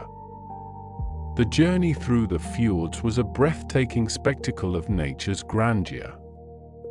Towering cliffs, draped in ancient forests of pine and birch, rose sheer from the water's edge, their craggy faces scarred by the passage of time and the relentless forces of ice and wind. Waterfalls, thin silver ribbons against the dark rock, plunged hundreds of feet into the fjord, their distant roar a constant, soothing accompaniment to the rhythmic splash of the oars.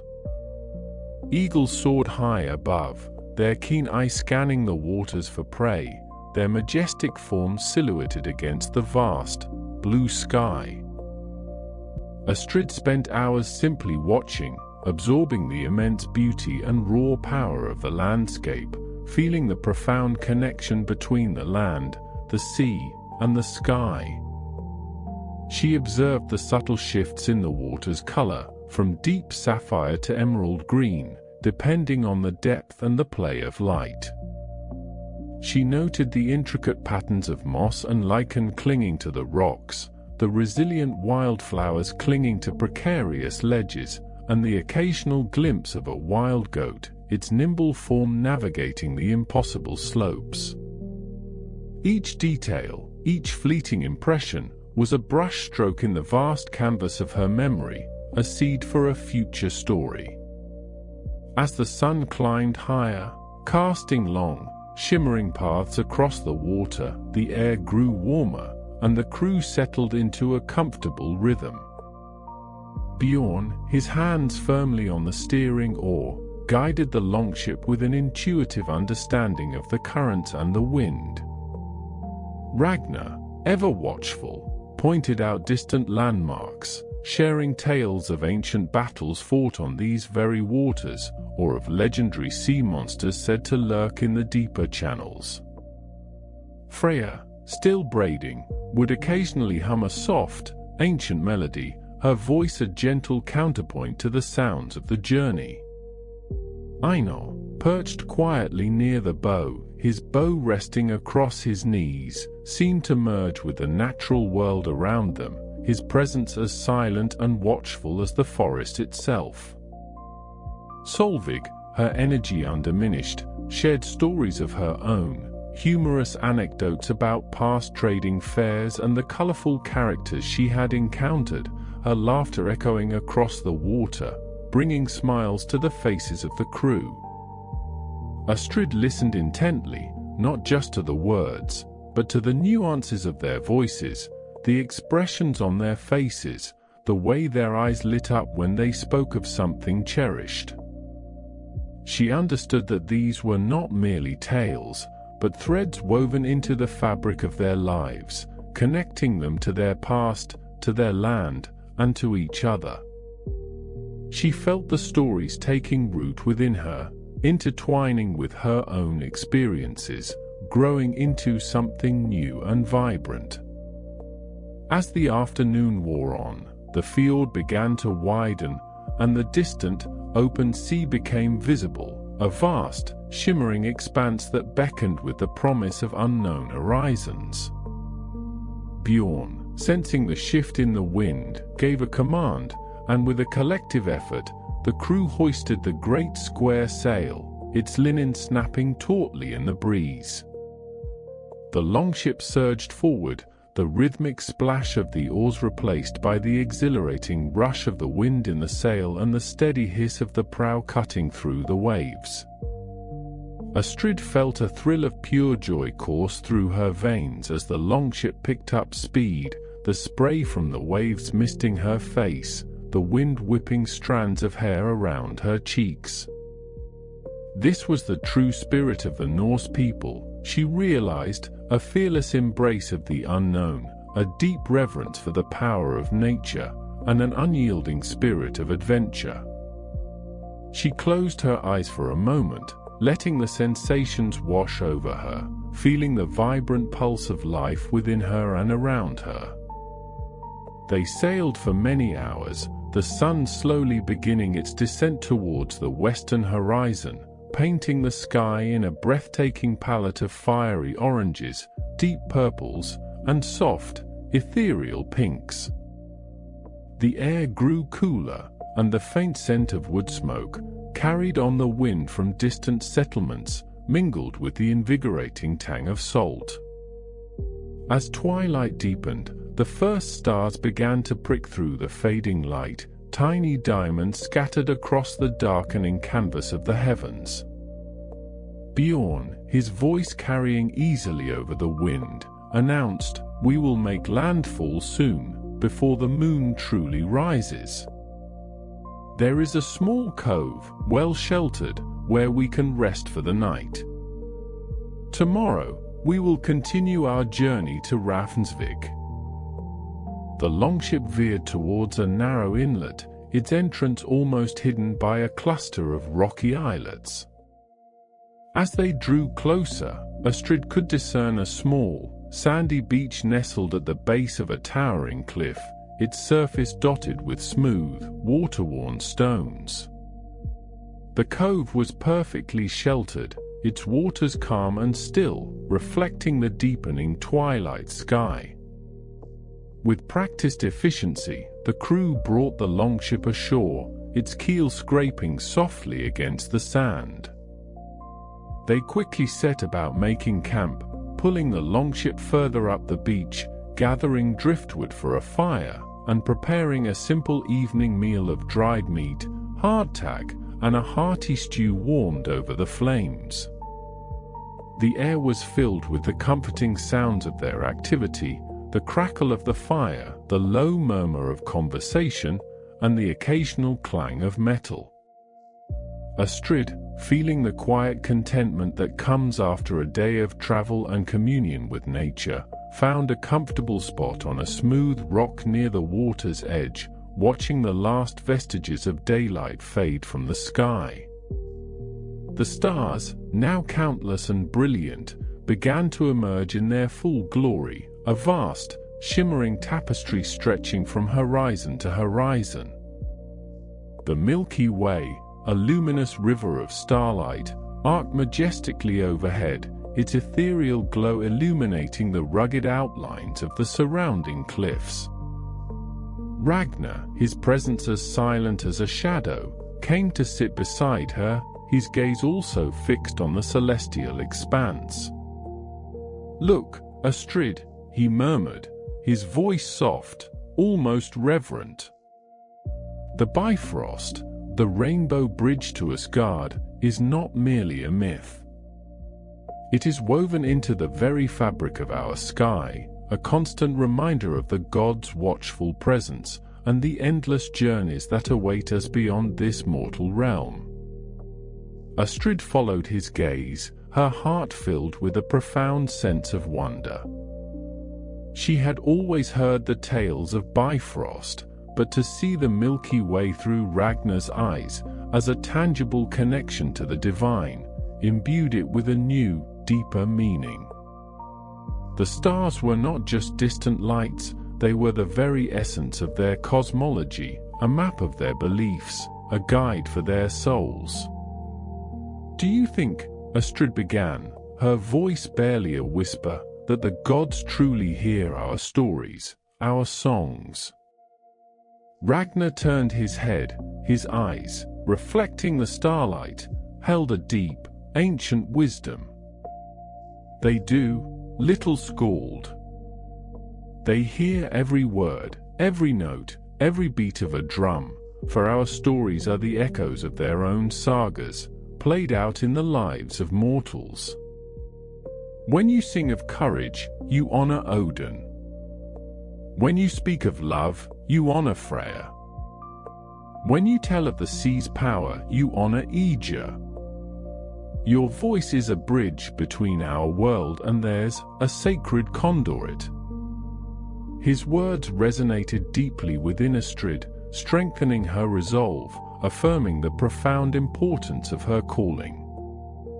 She was not merely entertaining, but connecting, preserving, and honoring the very essence of their culture, their beliefs, and their shared heritage. The weight of that responsibility, once a source of quiet doubt, now felt like a powerful, guiding force. As the night deepened, and the fire crackled merrily on the beach, casting dancing shadows on the cliff face, the air grew colder, but Astrid felt a warmth radiating from within, a quiet strength that had taken root in her heart. She listened to the gentle lapping of the waves, the distant cry of a nocturnal bird, and the soft, rhythmic breathing of her companions, now settled around the fire, their forms silhouetted against its warm glow. The world around her, the vast, star-dusted sky, the ancient land, and the timeless sea, seemed to settle into a profound stillness, embracing her in its gentle, timeless embrace, as the moon, now high above, cast its silvery light over the tranquil cove, illuminating the path that lay ahead. The next morning, the longship's sea serpent once again cut through the calm waters of the fjord, its sail catching the gentle morning breeze, carrying them deeper into the eastern reaches of the land. The landscape, while still dominated by towering cliffs and dense forests, began to show subtle changes, the fjords narrowing in places, creating dramatic, almost cathedral-like passages where the water ran deep and dark. The air grew slightly warmer, and the scent of pine was occasionally replaced by the sweeter aroma of flowering heather from the higher slopes. Astrid, now accustomed to the rhythm of the journey, spent much of her time observing the details of the passing world, her mind a quiet forge where observations were hammered into nascent stories. She watched the intricate dance of light and shadow on the water, the way the clouds scudded across the sky, painting ever-changing patterns, and the occasional glimpse of a distant farmstead, its smoke curling lazily upwards, a testament to human resilience in this wild land. She saw a pair of sea eagles circling majestically overhead, their calls echoing off the cliffs, and imagined them as messengers of Odin, carrying tales of the world to the All-Father.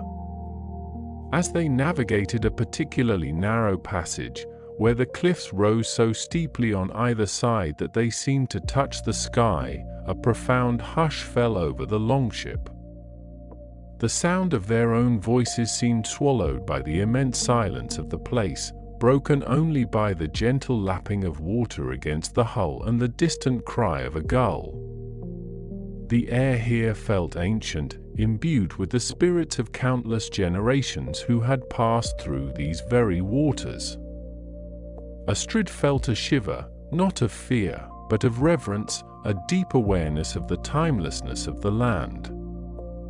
Ragnar, his gaze fixed on the towering cliffs, murmured, "They say the Jotun, the frost giants, carved these passages with their mighty axes in the primordial days. Their breath still lingers in the cold shadows, and their ancient songs echo in the wind that whips through these canyons."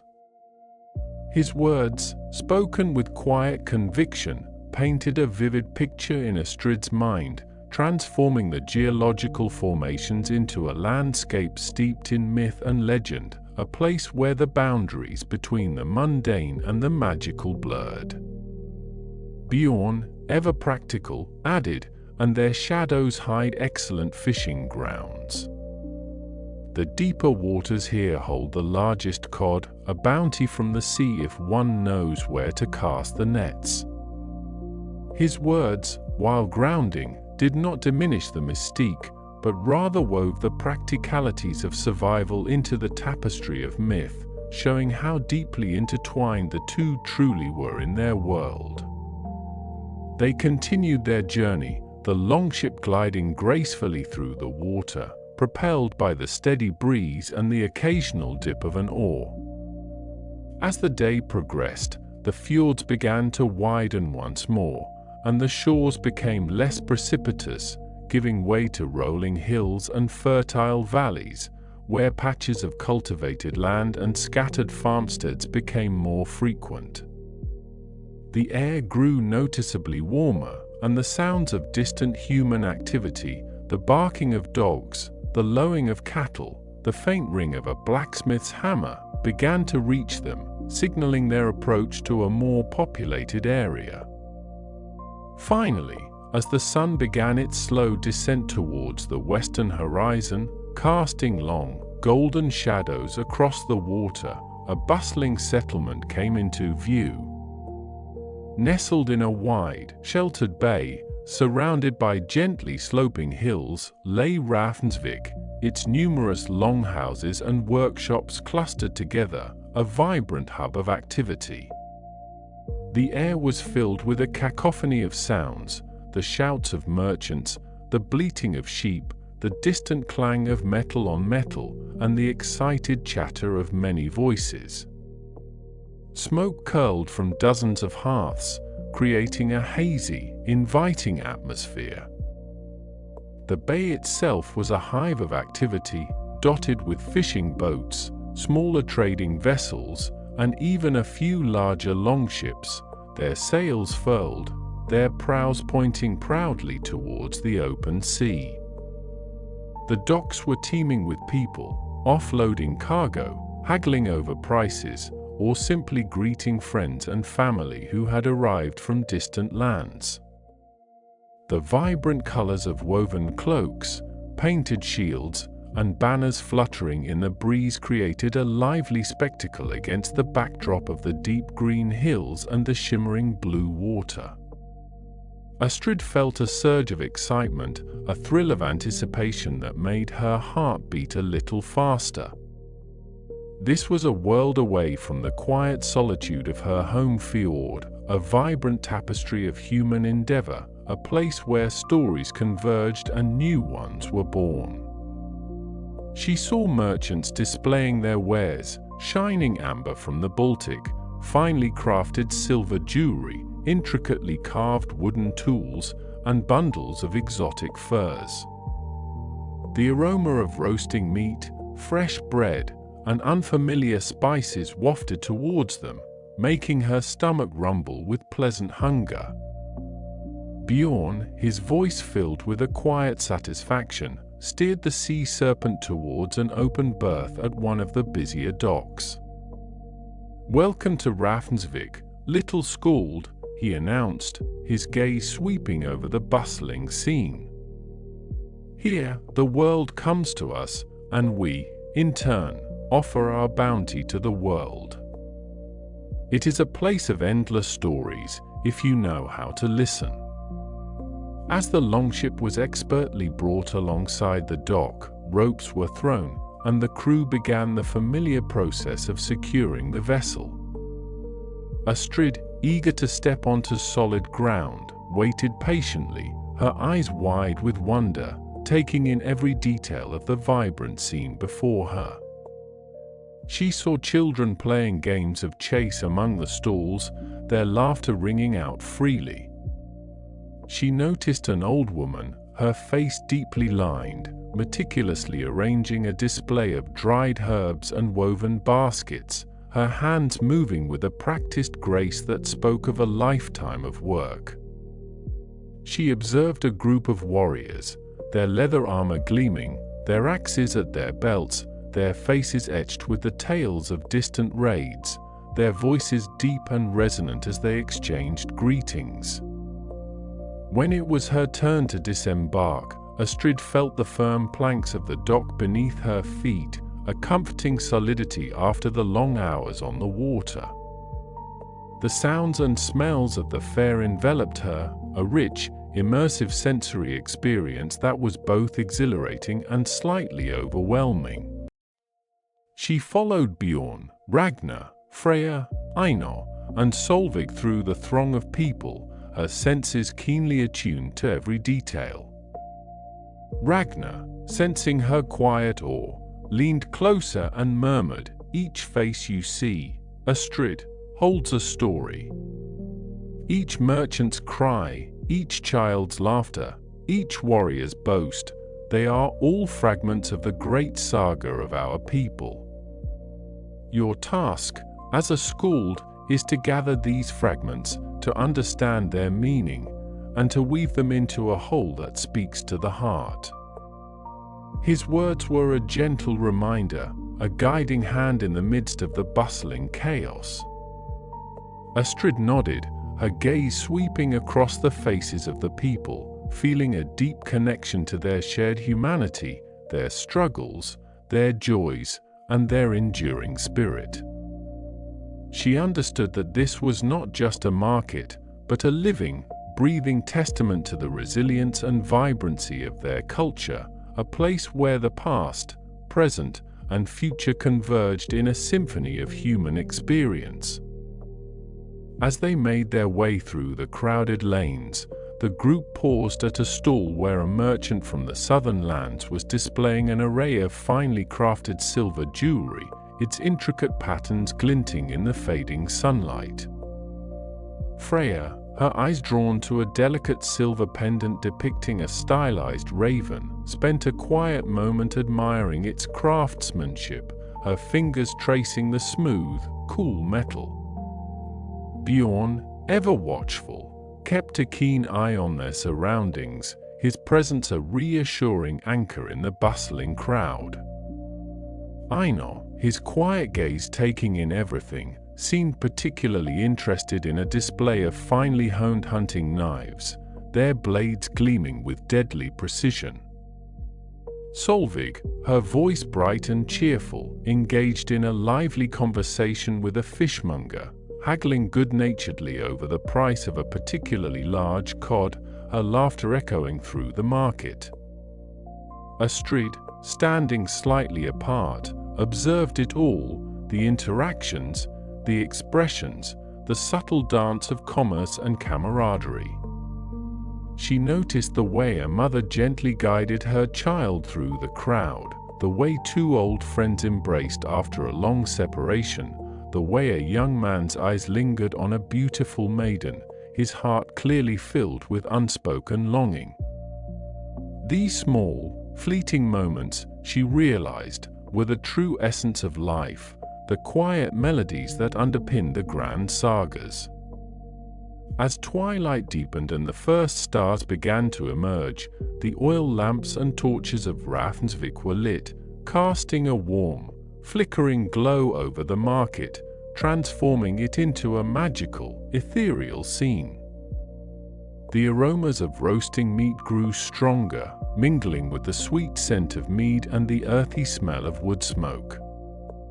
Musicians began to play, their lyres and flutes weaving melodies that spoke of ancient heroes and distant lands, their music adding another layer to the rich tapestry of sounds. Bjorn led them towards a large, central longhouse, its entrance adorned with intricately carved dragon heads, their fierce expressions softened by the warm glow of the torches. This, he explained, was the chieftain's hall, where travelers were welcomed, and where the evening's feasting and storytelling would take place. Inside, the hall was already filled with people, their voices a low hum of anticipation, their faces illuminated by the flickering light of the central hearth. Astrid stepped inside, feeling the warmth of the fire, the press of bodies, and the vibrant energy of the gathering. The air was thick with the scent of roasted boar, spiced mead, and the earthy aroma of rushes on the floor. She saw chieftains in their finest attire, their cloaks adorned with silver and fur, their weapons gleaming. She saw merchants from distant lands, their faces tanned by sun and wind, their eyes alight with the promise of trade.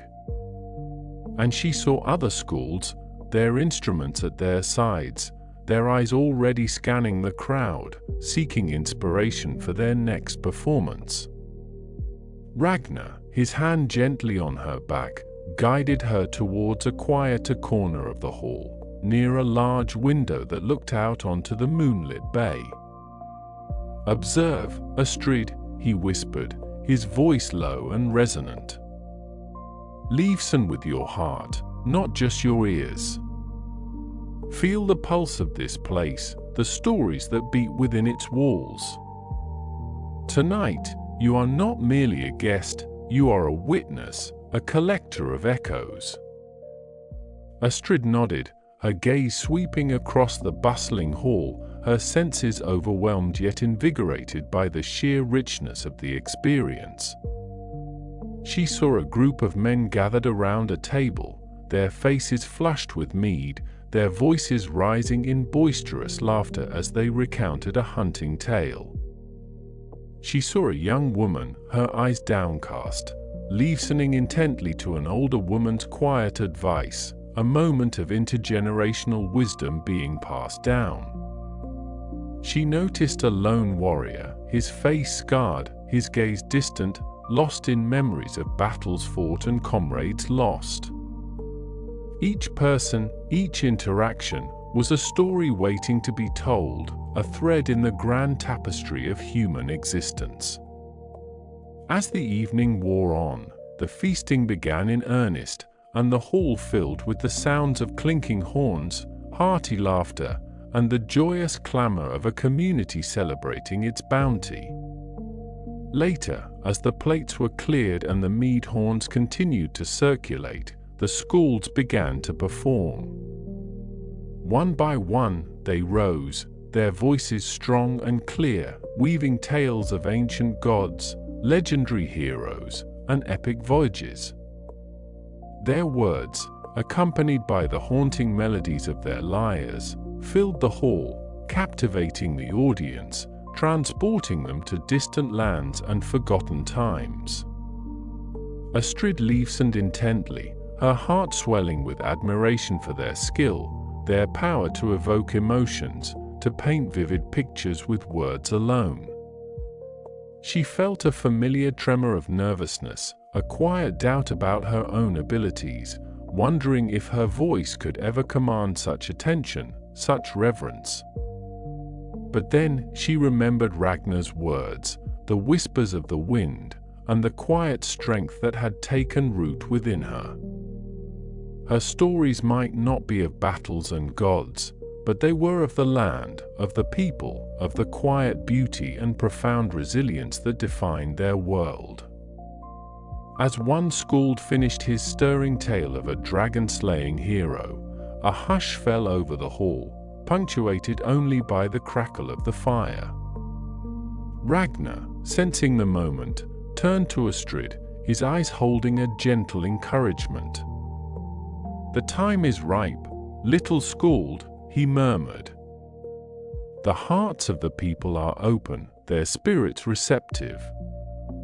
Share a piece of your journey, a whisper from the north wind. Let your voice be heard." Astrid's heart pounded in her chest, a mixture of fear and exhilaration. She hesitated for only a moment, then, drawing a deep breath, she rose from her seat, her gaze meeting Ragnar's, finding strength in his unwavering belief. She walked slowly towards the center of the hall, the eyes of the gathered people now turning towards her, their expressions a mixture of curiosity and expectation.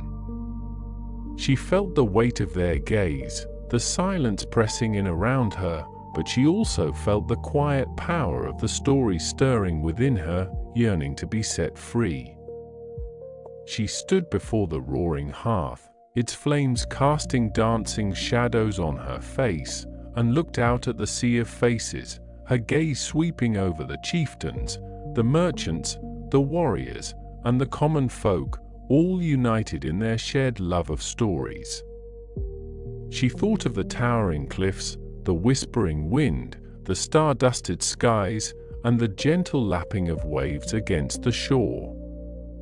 She thought of the quiet strength of her people, their resilience in the face of nature's challenges, their deep connection to the ancient land.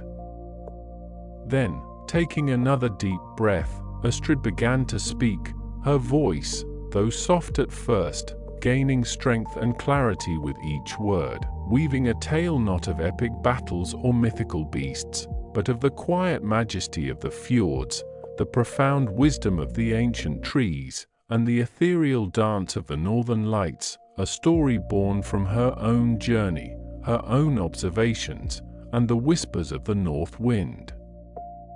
The hall, once filled with a boisterous clamor, settled into a profound stillness, embracing her words, her voice, and the quiet magic of her unfolding tale, as the moon, now high above, cast its silvery light over the tranquil bay, illuminating the path of a storyteller who had truly found her voice. That is where we leave our story tonight. These moments of quiet are yours, you have earned them. If easy drift sleep has become part of your night, subscribing keeps us close. Sweet dreams and rest well.